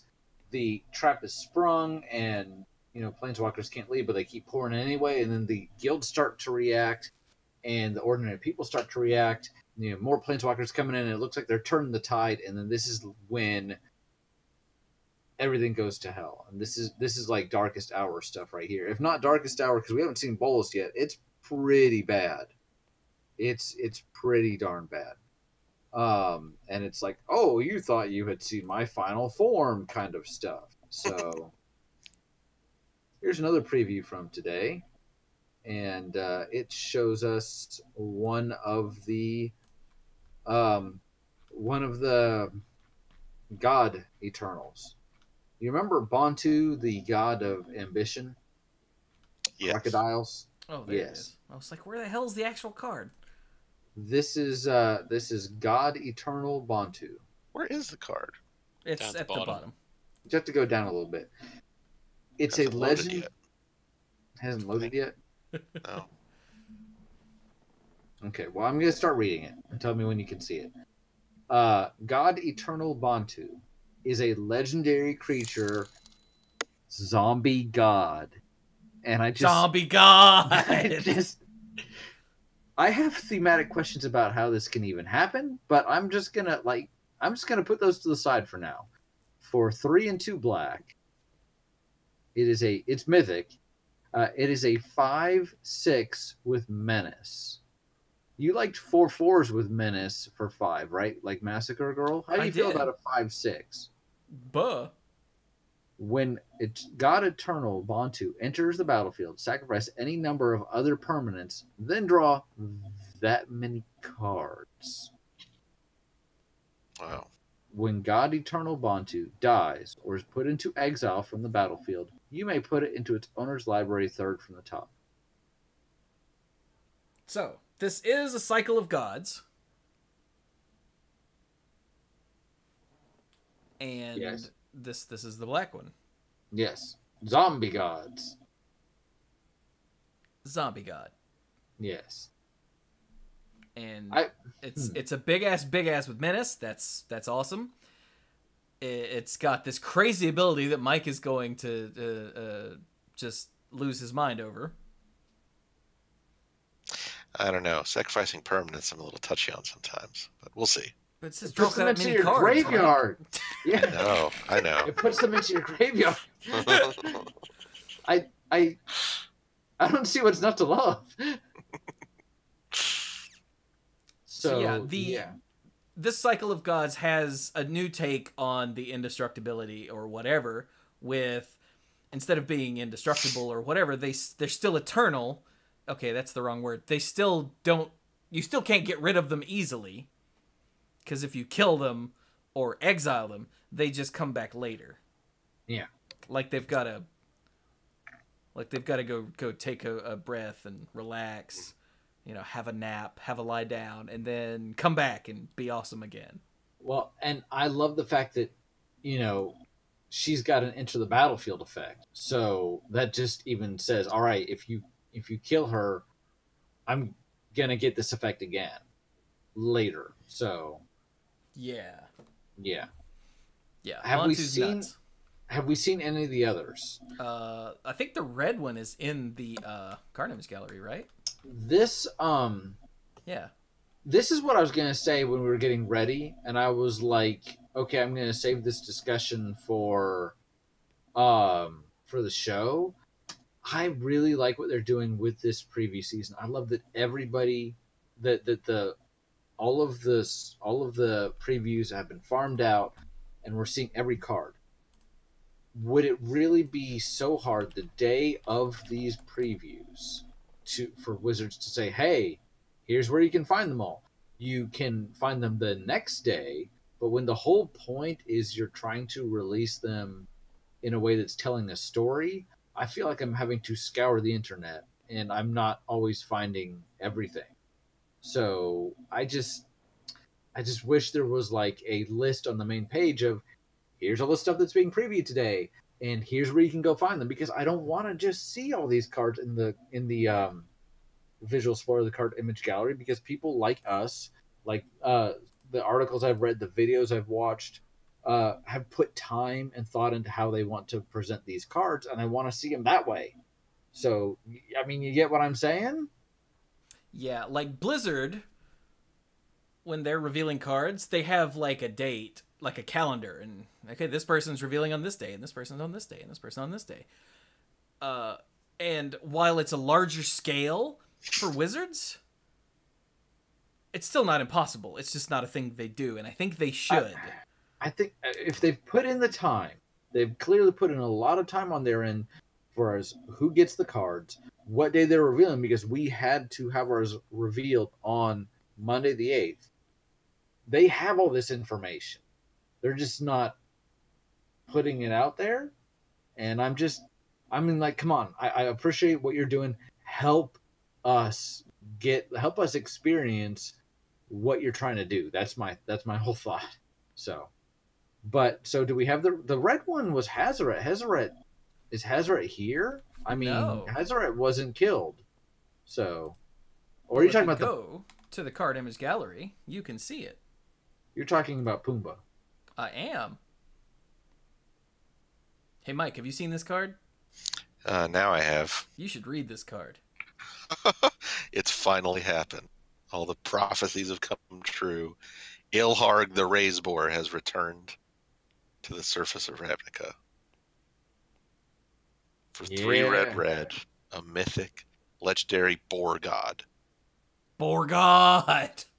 So a 6/6 with trample for 5. Whenever Ilharg the Razeboar attacks, you may put a creature card from your hand onto the battlefield, tapped and attacking. Return that creature to your hand at the beginning of the next end step. You get to keep it? Wow. Yeah, you don't sacrifice it. And then it has this new god ability. When Ilharg dies or is put into exile from the battlefield, you may put it into its owner's library third from top. I don't think I actually realized that its creature type was god when I read it. Mm-hmm. So And then I saw the whole thing about like, oh, cool, you can't kill. And then because this was shown yesterday, I saw Bantu today, and I'm like, this feels really familiar, but I couldn't put my finger on it. So, because it's a bull god. Isn't this Cool. a Kid Rock song? No, it's I'm the Bull God. Never mind. Kid Rock is not the boar god. Ilhark is the boar god. And thank you, Jay Spencer, who just sent us God Eternal Ronus. Luis Salvato revealed this just a few hours ago. Okay. Do you all have the Twitch chat open, or should I? I have it, and I'm looking. I had not seen this before. Here, I'll put it there in case Dirk doesn't have the chat open, because he probably doesn't. Hey, Dirk, it's green. Mm-hmm. So, God Eternal Ronus. Something like that. So, for 3 and 2 greens, Zombie God. I'm sorry. I just keep going. I just read it. Oh, Brian's reading ahead. Okay. Okay. That is the appropriate response. Zombie God, that's a mythic, that's a 5/5 legendary creature with Death Touch. When God Eternal Ronus enters the battlefield, double the power of each other creature you control until end of turn. Those creatures gain vigilance until end of turn. When Eternal God Ronus dies or is put into the exile from the graveyard, you put it into its owner's library, 3rd from the top. Oh my god. So it's the same god ability as the others. Dirk just, he got it himself. Just the last part is like 3rd from the top. But yeah, that's not the important part. The important part is enters the battlefield. All your creatures double their power and get vigilance. Double. Oh my god. Okay, Mike, this is for you. Okay. According to Stark, this is the second mono green zombie in all of Magic. Name the first without looking it up. Seems like it's very old. If I had to guess, is this one of those trick questions where it's the Jello Moose from Lorwyn? It's not. It can't be Changeling because that's just cheating. Yeah, those don't count. I don't know either. I was hoping Mike would just know. Oh, okay. I'm sure Stark looked it up. I don't think this is a thing Stark just has on his head, so no shame. I don't know, Mr. Multimus. I hate you. Ghoul Tree. Oh, yeah. Oh, yeah. Oh, yeah. Cool. Okay, Good job, Stark. Let me show that. Ghoul Tree. Right. So we are missing, as of right now, the white, which is Oketra, and the white, which is Oketra, and the blue, which is Kefnet. Yeah. But Kefnet appears in the art of Enter the God Eternal. So yeah. We know he's around. So yeah, Ronus is kind of sick. Found this. This was a link that they actually did put on the webpage, and you have to scroll about a quarter of the way down because the article is talking about clone effects. The name of this card is Spark Double. Chewy, have you seen this? No. You should read it. Spark Double, 3 and a blue, rare illusion. It's a 0/0 because I'm guessing it's a clone. You may have Spark Double enter the battlefield as a copy of a creature or planeswalker you control. Except it enters with an additional +1/+1 counter on it if it's a creature. It enters with an additional loyalty counter on it if it's a planeswalker. And it isn't legendary if that permanent is legendary. So wait, when it says an additional plus loyalty counter, do planeswalkers starting loyalty, isn't that just what they start with? Yeah. Yeah, it tells you how many to put on them as they enter the battlefield. So does that mean if I Spark Double something with 5 loyalty, it'll start with 6? Or is this saying it starts with 1 instead? No, it starts with 6. Holy crap. Yeah, because it has to copy all that stuff before it actually enters the battlefield. So that means it has the starting loyalty as it's entering the battlefield. Okay, and this makes it come in with 1 more. That's what I was thinking, because it seems like it would be somewhat fair if a clone just started with 1. I get it. That'd be kind of lame, but I get it. I mean, it would be kind of lame, but it seems like it would be fine. Especially with all the planeswalkers in this set, where say you just want to make a copy of an uncommon one that doesn't have any plus abilities, you'd be like,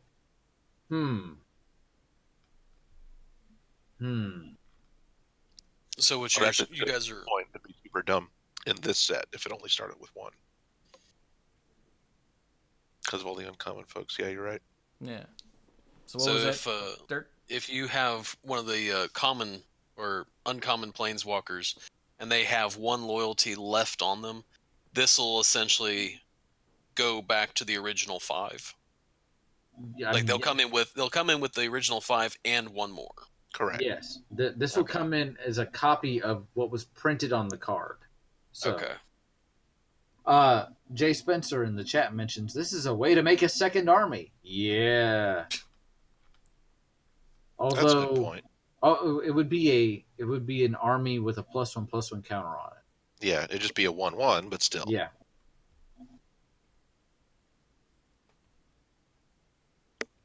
Cool. Those are all the ones that I found for today. But Stark just added another one in the chat, which is also pretty sick. did I see this one? I feel like I saw this one somewhere. Why isn't this open? Yeah, I actually saw this in Twitter earlier, but I didn't keep the link. So yeah, Saint Saigal pointed out it would also make sense if it entered with the current loyalty +1 because it's a clone effect. Like my brain makes me think that it wants to enter with the number that the copy has +1, but that's not how clone works in Magic. I'm playing too much Hearthstone.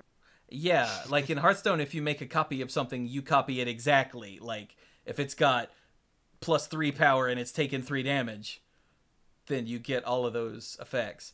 But in Magic, you're copying baseline stuff. So, and I don't think loyalty counters themselves count in that, right? Right, no, because it'd be, you'd have to add a bunch of words to make it work that way. Yeah, I mean, Hearthstone, you can do stuff like that easy, to copy the current state because the game engine is doing all the memory work for you. But trying to make copy effects copy the current state of the creature would turn into kind of a memory hell for a paper tabletop game. Yeah, well, it's just in combat, so it's actually got 2 damage marked on it. Oh, Jesus. Yeah. So, hey, Mike. Yeah. Did you get Tamio up? No, it hasn't loaded yet. It's only like halfway loaded. Stupid everything. Okay, never mind. So Tamio, Collector of Tales. For 2 a green and a blue is a rare planeswalker, Tamio. Spells and abilities your opponents control can't cause you to discard cards or sacrifice permanents. Ah. Take that. +1. Choose a non-land card name, then reveal the top 4 cards of your library. Put all cards with the chosen name from among them into your hand and the rest into your graveyard. That seems pretty good. Neat. Isn't that the ability of some super old card from Tempest? Got me, man. Wood Sage. I'll look it up. Gatherer. All right, if your internet can handle it. -3 Oh, now I'm sad. is return target card from your graveyard to your hand. Boom. Nice and simple. Very synergetic with the other abilities. So yeah. Oh, because anything you discarded or had to sacrifice beforehand, you could just get back. So, yeah, kind of figured that was the point, right? Yeah. So Tamio definitely hates her some, basically, things that Black does.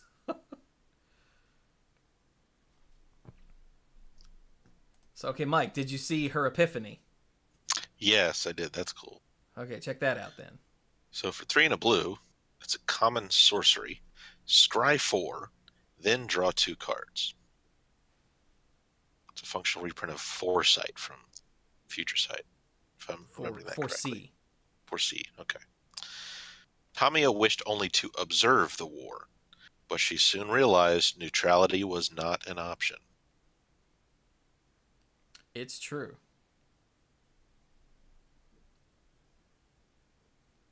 Buh. Yeah. Also, check out the size of that Kef net. Yeah. Someone in the Discord server said that they read a comment somewhere that said, "I've never seen a scale Tamio before." No, that's pretty much a new one. Yeah. Okay, it was Wood Sage, but with Wood Sage you can only name creature cards. Ah, okay.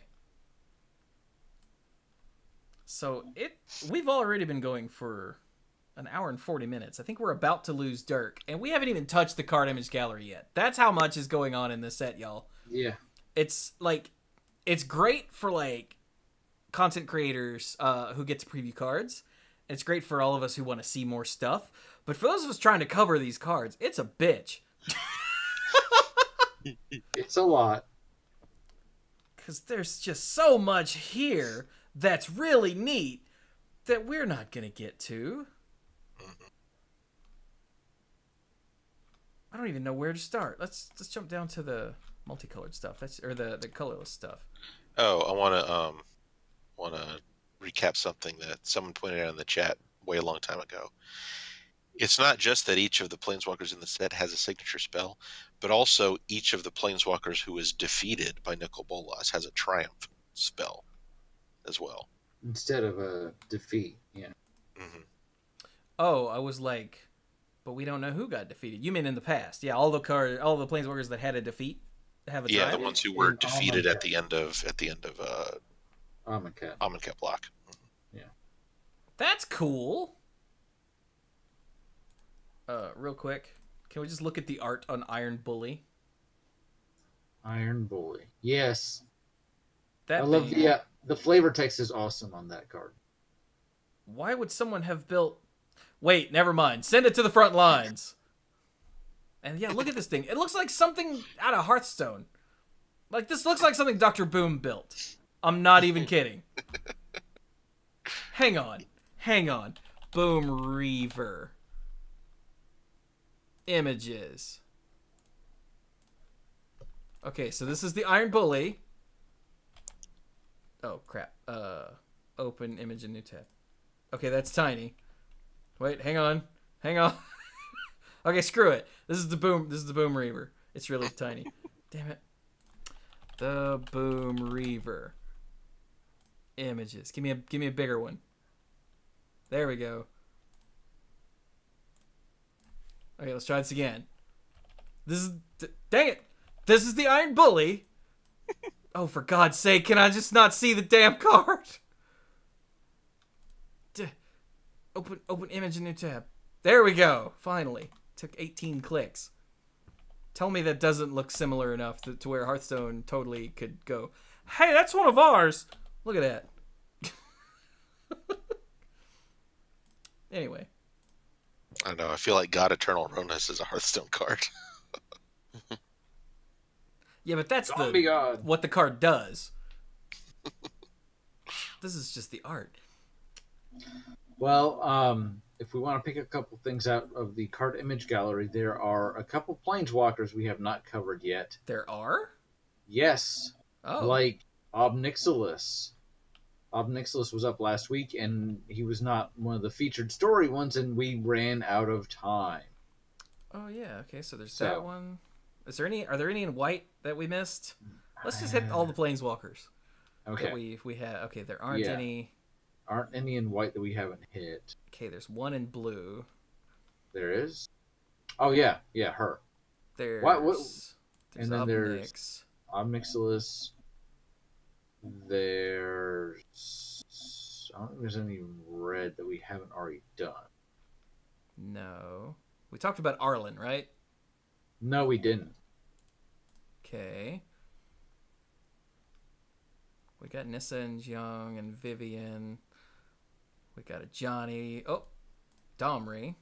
We haven't done Domri. Ral. And that might... Soren and Teferi. And we've done all of these hybrid ones. Okay, cool. Yes. All right. So let's do Obnix first. Ob Nixilis, the Hate Twisted. That's a great name. For 3 and 2 black. Last time we saw this guy was on Zendikar. He managed to get his spark back, and he's like, you know what? Here. You've got enough to deal with 1 Eldrazi Titan. Here's a second one. Okay, peace. Because he's just hate twisted, you know? He just hates.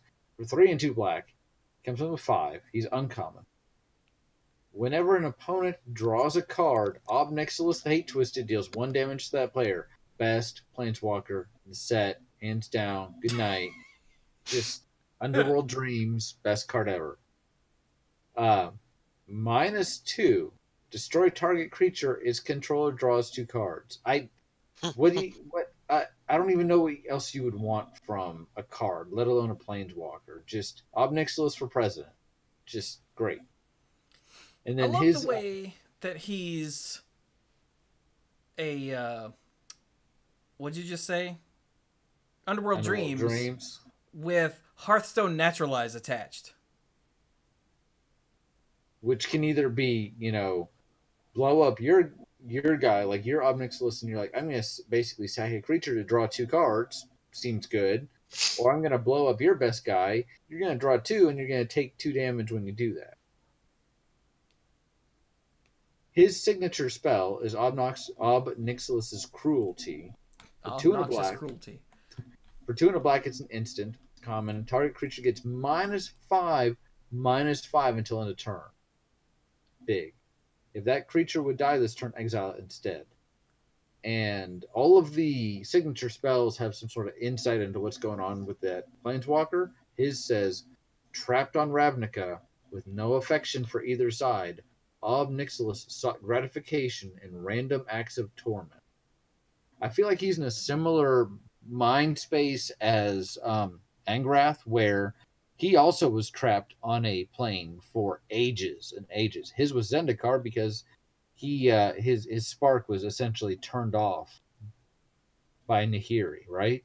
So he finally managed to get it back, and now he's stuck here again. And he's like, but instead of Angrath and being like, I'll do whatever it takes to leave, he's basically just, I'm pissed off. I'm going to hurt as many innocent things as I can until I can leave again. Because he's hate twisted. Yeah, I like it. Who else we got? You want to go to blue? This is also a really, really amazing removal spell. Yes. Yeah. Just insane. Yeah. -5/-5 for 3 mana at instant speed. At common. Yeah, keep an eye on this at the pre-release, everybody. Yeah, this is the card that I've wanted all of those other cards that they keep printing that give -4/-4 or -5/-5 that cost like 4 or 5 mana. This is the card I really wanted them to be. And I'm really happy to see this. Pretty great. Right. All right, so in hello, little spider coming from the ceiling who's about to die. Don't stop and hang in front of my monitor, you little piece. I can't say that on this show. You little piece of crap. It literally just dropped down from the ceiling and is hanging in front of Ob Nixilis. Hang on. Hang on. Deads. Little bastard. I'm here, Lord Nixilis. Let me do my bidding. Right?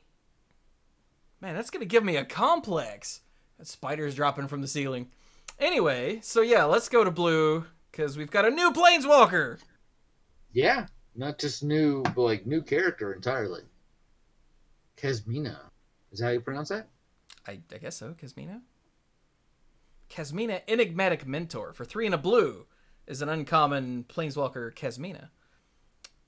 With 5 loyalty to start with. Spells your opponents cast that target a creature or planeswalker you control cost 2 more to cast. So that's pretty good. And then -2, create a 2/2 blue wizard creature token. Draw a card, then discard a card.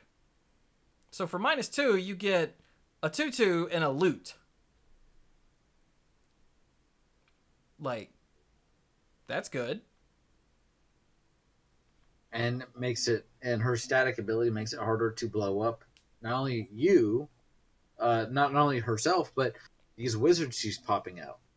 So who's she the mentor of? Because that implies she's, teaching someone. Is it? It's enigmatic. Or is it Teo? I don't know. Hmm. Do you know and are just being cryptic, or do you just? I have no idea. Oh, I'm just wondering if that, because she's new, he's new, so. Not all of the new people know each other, Brian. Ah. And her signature spell is Polymorph from Hearthstone. Kasmina's Transmutation. For 1 and a blue, it's a... Sorry, it's Hearthstone Polymorph. I keep forgetting that that's a card. For 1 and a blue, at common, it's an aura, enchant creature. Enchanted creature loses all abilities and has base power and toughness 1/1. And look, it's an eternal frog.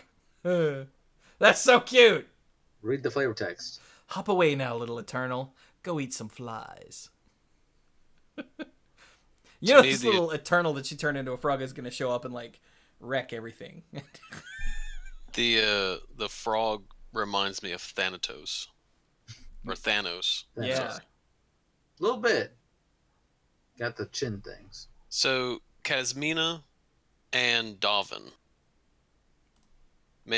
essentially make it, very difficult for your opponent to cast spells and do a lot of things. Well, yeah, he taxes artifacts, instants, and sorceries, and she taxes anything spells that target their stuff or your stuff. So that means potentially, if it's a sorcery spell that targets you, you would pay 3 more. Well, that targets a creature or planeswalker.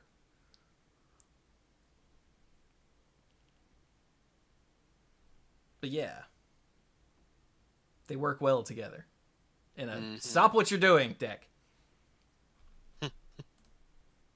All right, so that's Kasmina. People keep calling her Jaina, and yeah. Oh, maybe she's mentoring these wizards.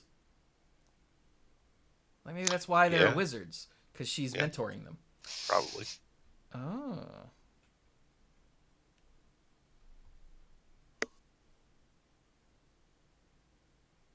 But okay, so next up we got Arlen. Hey Dirk, did you see Arlen? What color? Green. Oh, yeah, I think I peeked in on that one. So Arlen, Voice of the Pack, for 4 and 2 green, 7 loyalty, which is the most we've seen so far, right? For the uncommons, I think so. If not, it's right up there. So, and it's a legendary uncommon planeswalker. Static ability, each creature you control that's a wolf or a werewolf enters the battlefield with an additional +1/+1 counter on it. Sick.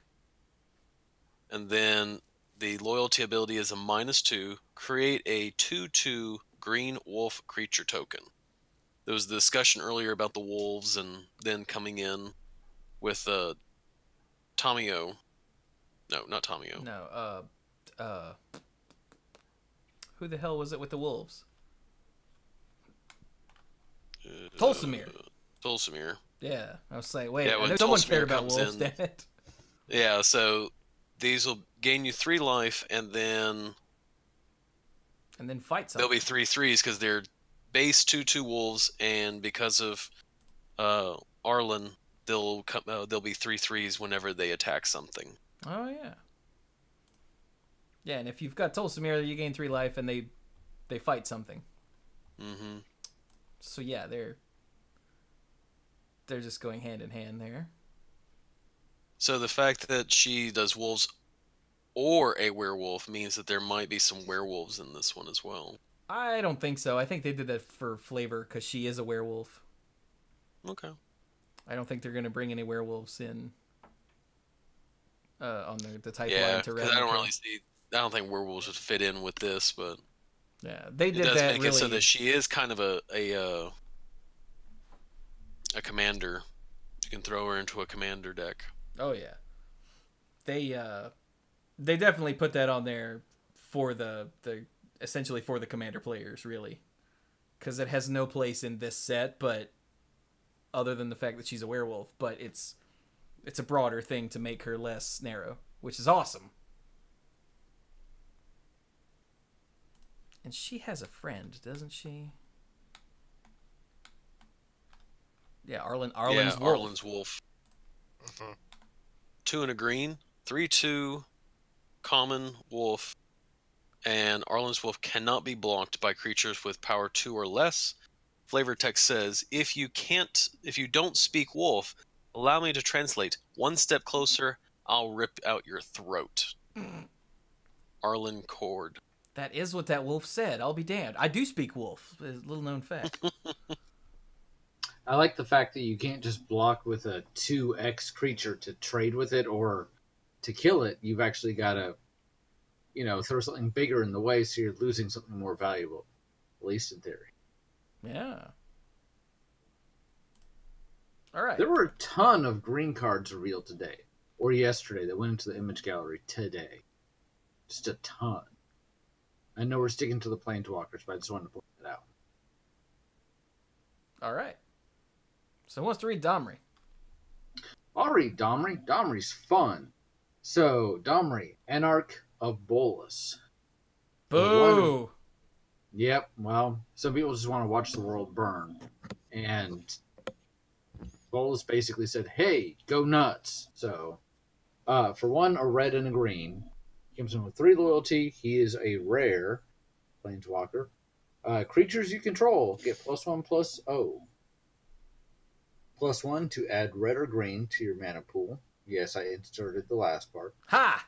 Creature spells you cast this turn can't be countered. Ooh. Just real quick, compare this to the most recent Domri we had, where it was, plus to get a red or a green. A creature spell you cast with this mana gains Riot.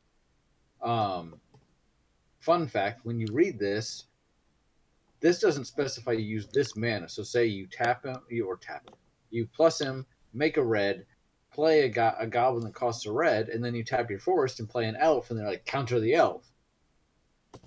And you're like, no, it turns out. Yeah. That is a good point. It doesn't say creature spells you spend this mana on can't be countered. Mm-hmm. Yeah.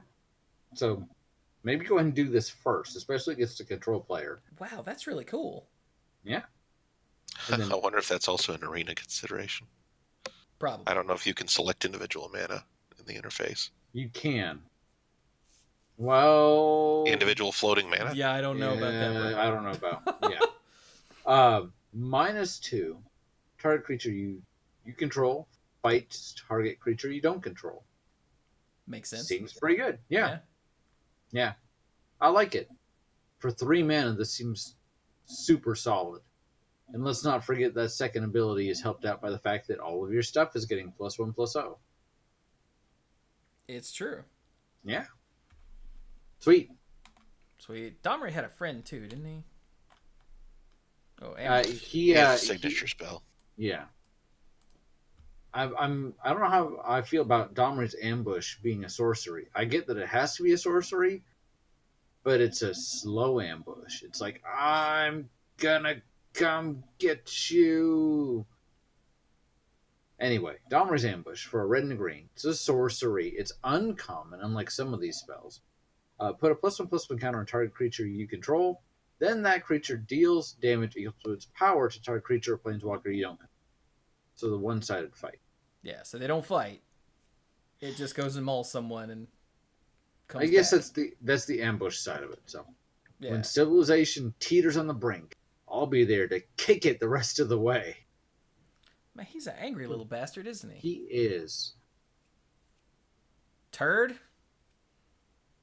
When you grow up, if you grow up, you're either going to regret your past or you're going to be an absolute monster. So, Yeah.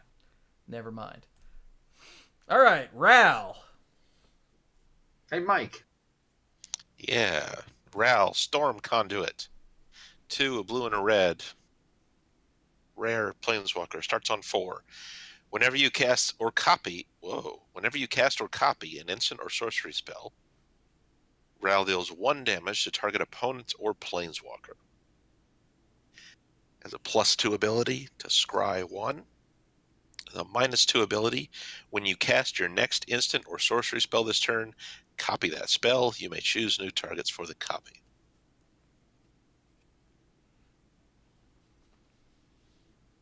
That's pretty cool. Yeah. I love the design space there of his triggered ability. Mm. Cast or copy, and he doesn't ping creatures, so it doesn't get you any help on the board. Mm. But it does plink away at life totals or planeswalkers. I like it. Yep. It doesn't look like he's on Bolus's side anymore. He accepted some help from Bolus earlier on to kind of gain control of the Izzet, but he kind of felt like something wasn't really right. So, yeah, and if you look at Ral's outburst, hey Mike, read Ral's outburst. All right. 2 blue and a red. An uncommon instant. Ral's outburst deals 3 damage to any target. Look at the top 2 cards of your library, put one of them into your hand and the other into your graveyard. Always useful. Which is not quite Prophetic Bolt. Like every part of it is Prophetic Bolt -1. yeah. Yeah. I think with Prophetic Bolt you got to look at 4 cards. I don't remember. Something like that. But yeah, the flavor text is the real reason to read this card. Time to find the melting point of Lazotep. So yeah, he is definitely not on Bolus's side. No. I think that does it for the Planeswalkers we had not covered. Hey, Dirk, are you asleep? I'm about there. Yeah, so hey Dirk, you want to give us a final thought? Well, there was a thing I was going to ask at the very beginning, and that is there going to be a legendary creature for each one of the guilds? No, this is not a Ravnica set. No. You say that, but there's the Rolesque, Starev. Like there's Tolsimir. a legendary, there's almost a legendary, creature for each one of the guilds. With Feathers one. Okay, well let me rephrase. There might be a cycle of 10 legendary creatures, but they're not attached to. It's not like guild it's a like guild that. set where we've got all of these specific guild cards. Guild cards and guild mechanics and stuff like that. Yeah. There's going to be support where these are going to fit nicely into decks that we already have. Like a lot of this blue-red stuff fits really well into the Izzet decks we've had since Return to Ravnica with Jumpstart and all of the counting instants and sorceries in your graveyard. It all plays that way, but they're not. I don't know if it's a complete cycle or not, but we'll have to find out. I was about to say, well, they're all enemy color, but no Tolsimir. So yeah, I thought he was going to mention before he had to go the one that he started to name, the Rolesque Apex Hybrid, because that has Dirk written all over it. Yeah. Oh, read it real quick and then go to bed, Dirk. No, I've already closed out the window. Okay. Next time. Yeah. So, all right. Well, I'm heading to bed, guys. Good night. All right, good night. Okay, I'll read Rolesque Apex Hybrid, because I've already got it open on the screen. So, for 2 green, blue. So 5 mana. A 4/5 human mutant. Huh. Legendary human mutant who's mythic. It has flying and trample. Flying, trampling 4/5 for 5 mana. Okay. When it enters the battlefield, put 2 +1/+1 counters on another target creature you control. Okay, that's good. When Rolesque dies, proliferate, then proliferate again. I had not read this card. You had not? Wow. Yeah. It's pretty awesome. I wonder what the hell a Rolesque Apex Hybrid is, because unfortunately they put proliferate reminder text, so we don't get flavor text. How many arms does he have? And how many of them are looks like crabs? 2 human arms and 2 crab arms. Needs more crab. He's like half crab people.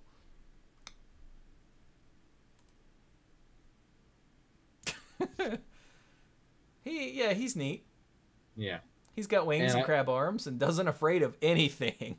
And I know Dirk is gone. I don't want to go through many more, but I saw Living Twister and I thought of Mike. Mike, have you seen Living Twister yet? Oh, yeah, I saw Living Twister and I thought of me too. Yeah. It's awesome. So Living Twister for red, green. It's a 2/5 elemental. It's rare. 2/5 for 3. I like that. Has 2 abilities. Pay 1 and a red, discard a land card. Living Twister deals 2 damage to any target.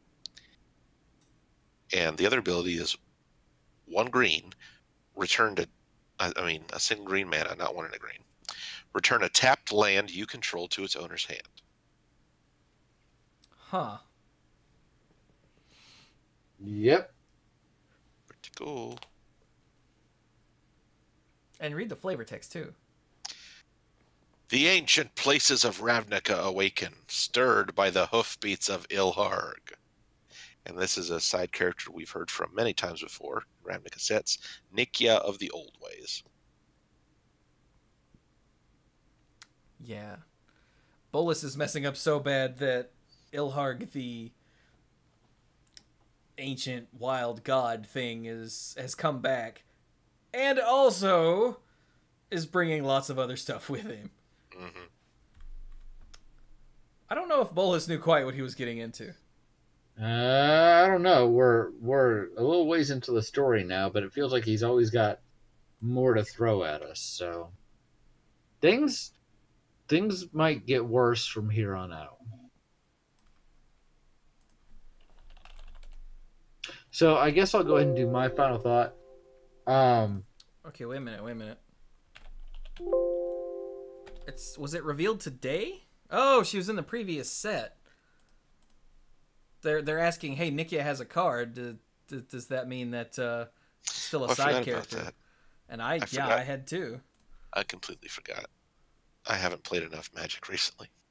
Oh, the Centaur Druid. Okay. Oh, I the one that forgot about this card. The one that you can't cast non-creature spells, but she...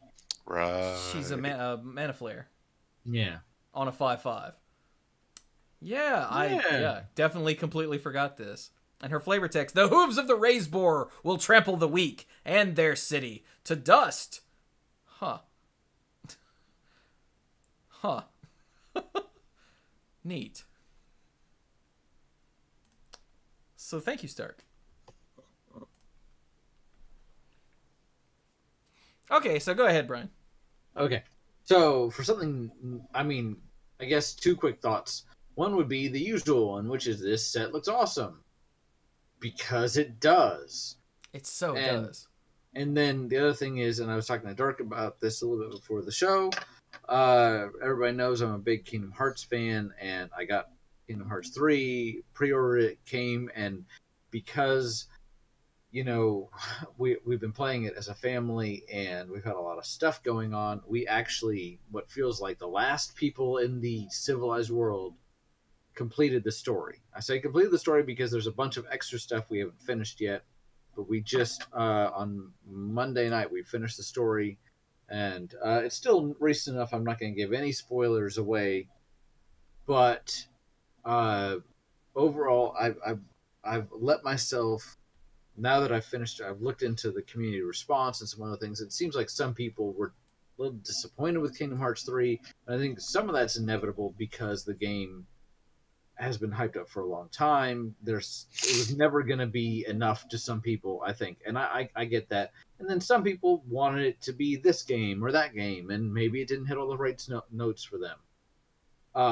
As someone that has literally played all of the games, and I did not play them on the individual systems necessarily, but certainly the collection, and done all the story and everything, I found it to be fun, which it was a blast to play. B, the visuals were amazing, and the soundtrack was some of the best music in any video game I've ever heard. And I loved, there were so many songs and so many tracks that were callbacks to previous songs. You saw a character that we hadn't seen in a couple games, and it's their music, but updated. I'm like, yes. And then, Can I ask one question? Yes, go ahead. There wasn't a reference to swim and play and blah, blah, blah, blah. It was there because that was miserable. No, there's Okay. not. There's not a world where you go and have to do any kind of song-based mini game. Excellent. But there are lots of extra stuff. But ultimately, one of the complaints I had heard was that the game is not very difficult, and we played it on standard, and I heard that even on proud mode, it's just not that hard. And I don't think it was super difficult. I think we probably died once or twice the whole game.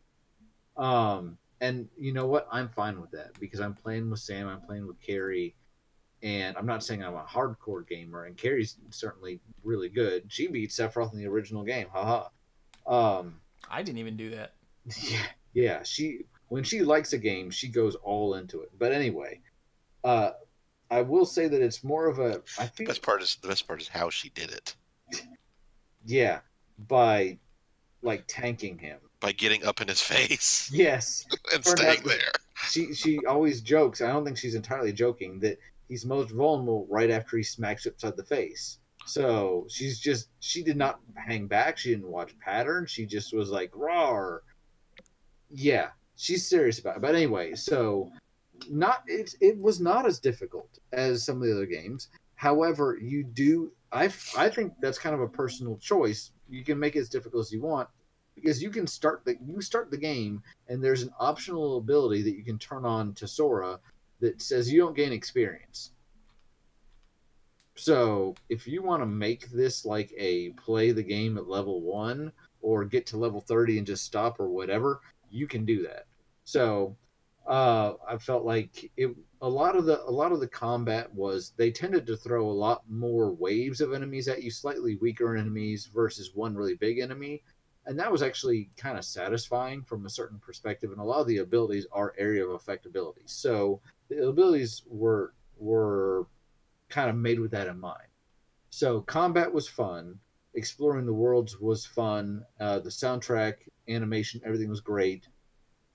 And then it did have a lot of story packed into what I'm going to say is the end of the game, and I get that it maybe wasn't as spread throughout the game as it could have been, but the story that was there was really good. And as someone that has played all the games, they did such a good job with resolving stuff that had been hanging out there for years. And from all these games where like, here's people you don't like, here's people you get to know and you like, and then bringing some of them back and seeing some things resolved was very, very satisfying and done pretty well.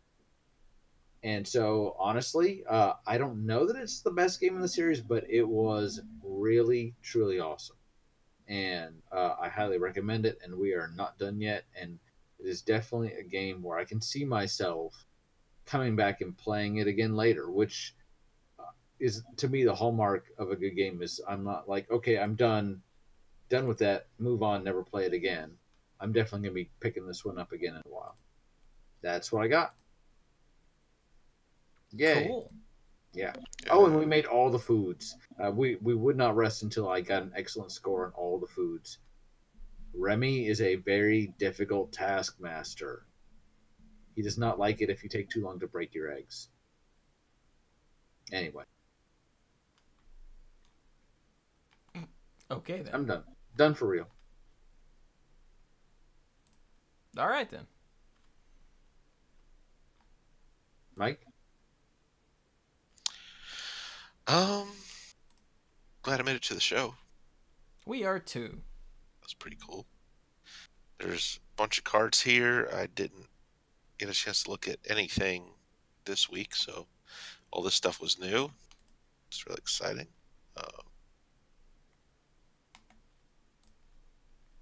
Let's see. I don't have much interesting to talk about for what's been going on. It's just there's been too much work to do at work, and that's where I've been half the time. Kind of sucks. Like I thought. I still love you. Oh, thank you. Mwah. I thought everything was gonna be under control today. Like, even though I was gonna be spending a lot of time in a training session to get like my first aid, and CPR, and AED training recertified. But then, like, while I was in there, one of the projects I was working on turned into this total crap storm for everyone involved, because like my team found out that, okay, we thought there was stuff that we had to get ready to turn in to send to the client by the end of the business day tomorrow, Friday.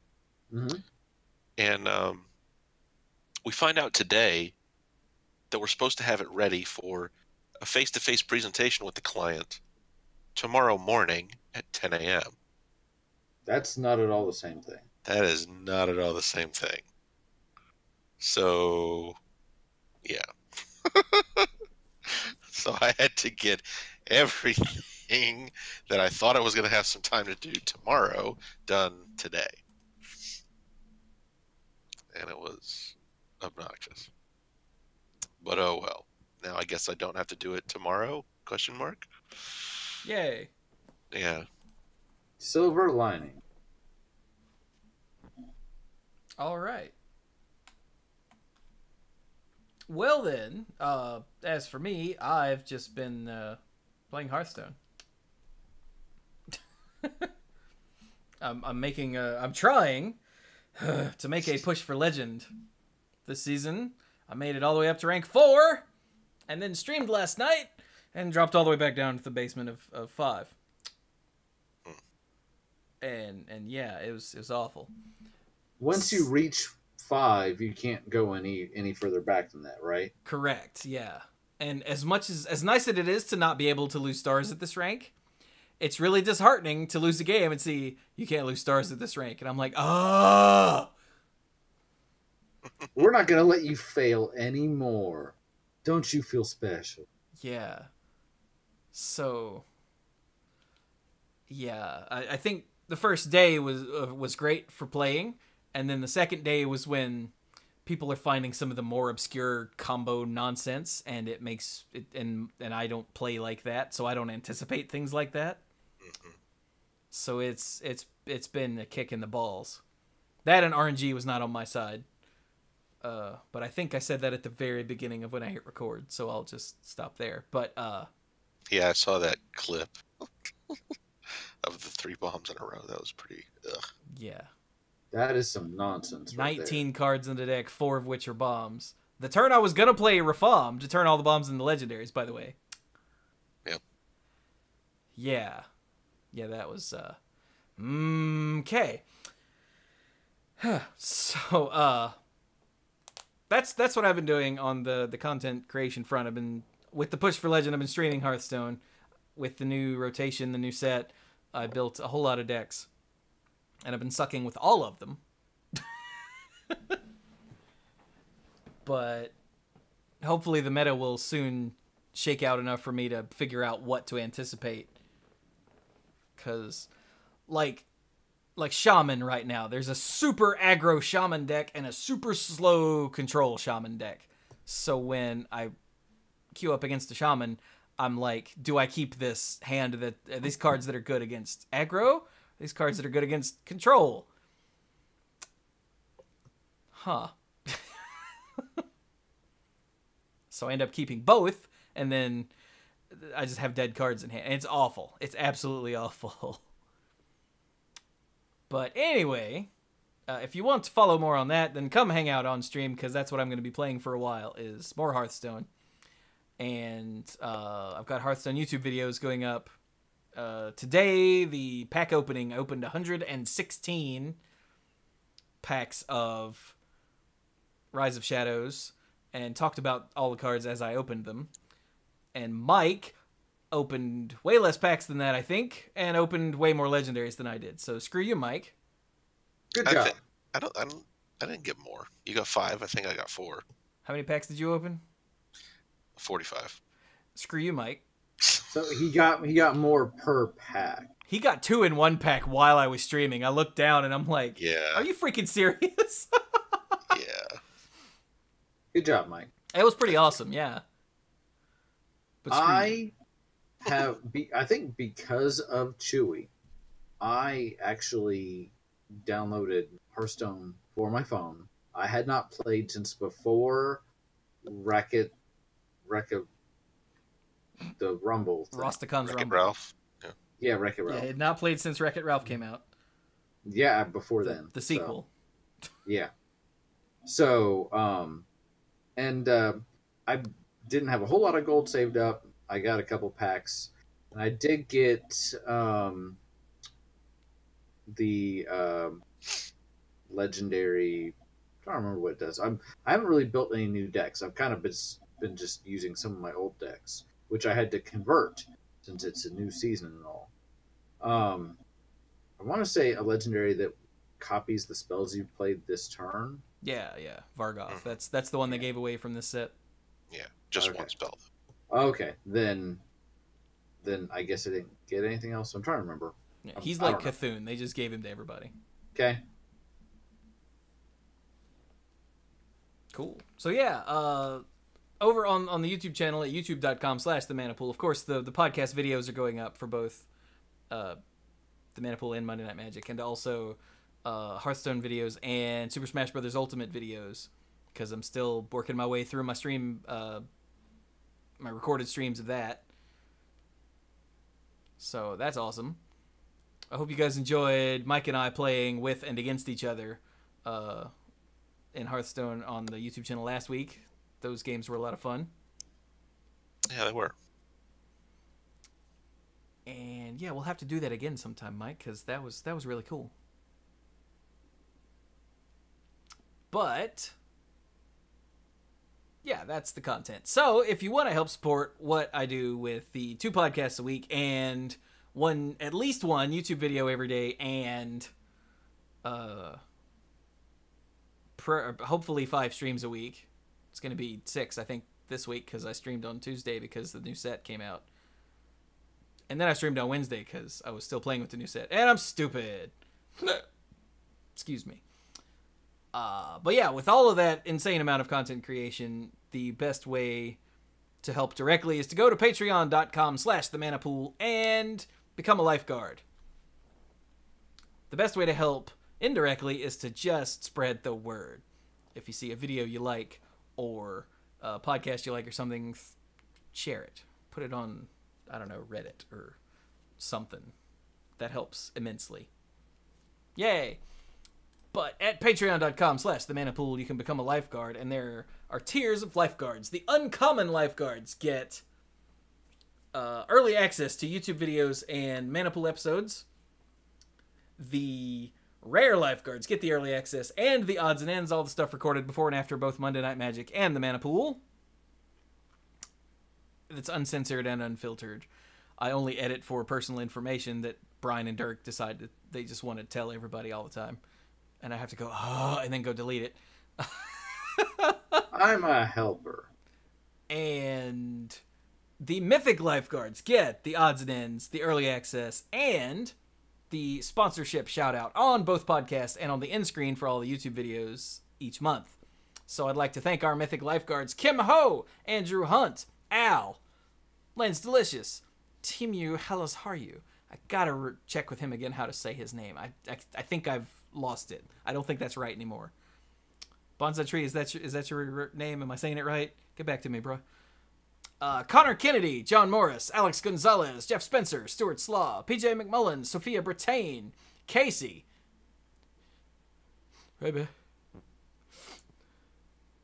Okay, I didn't sneeze.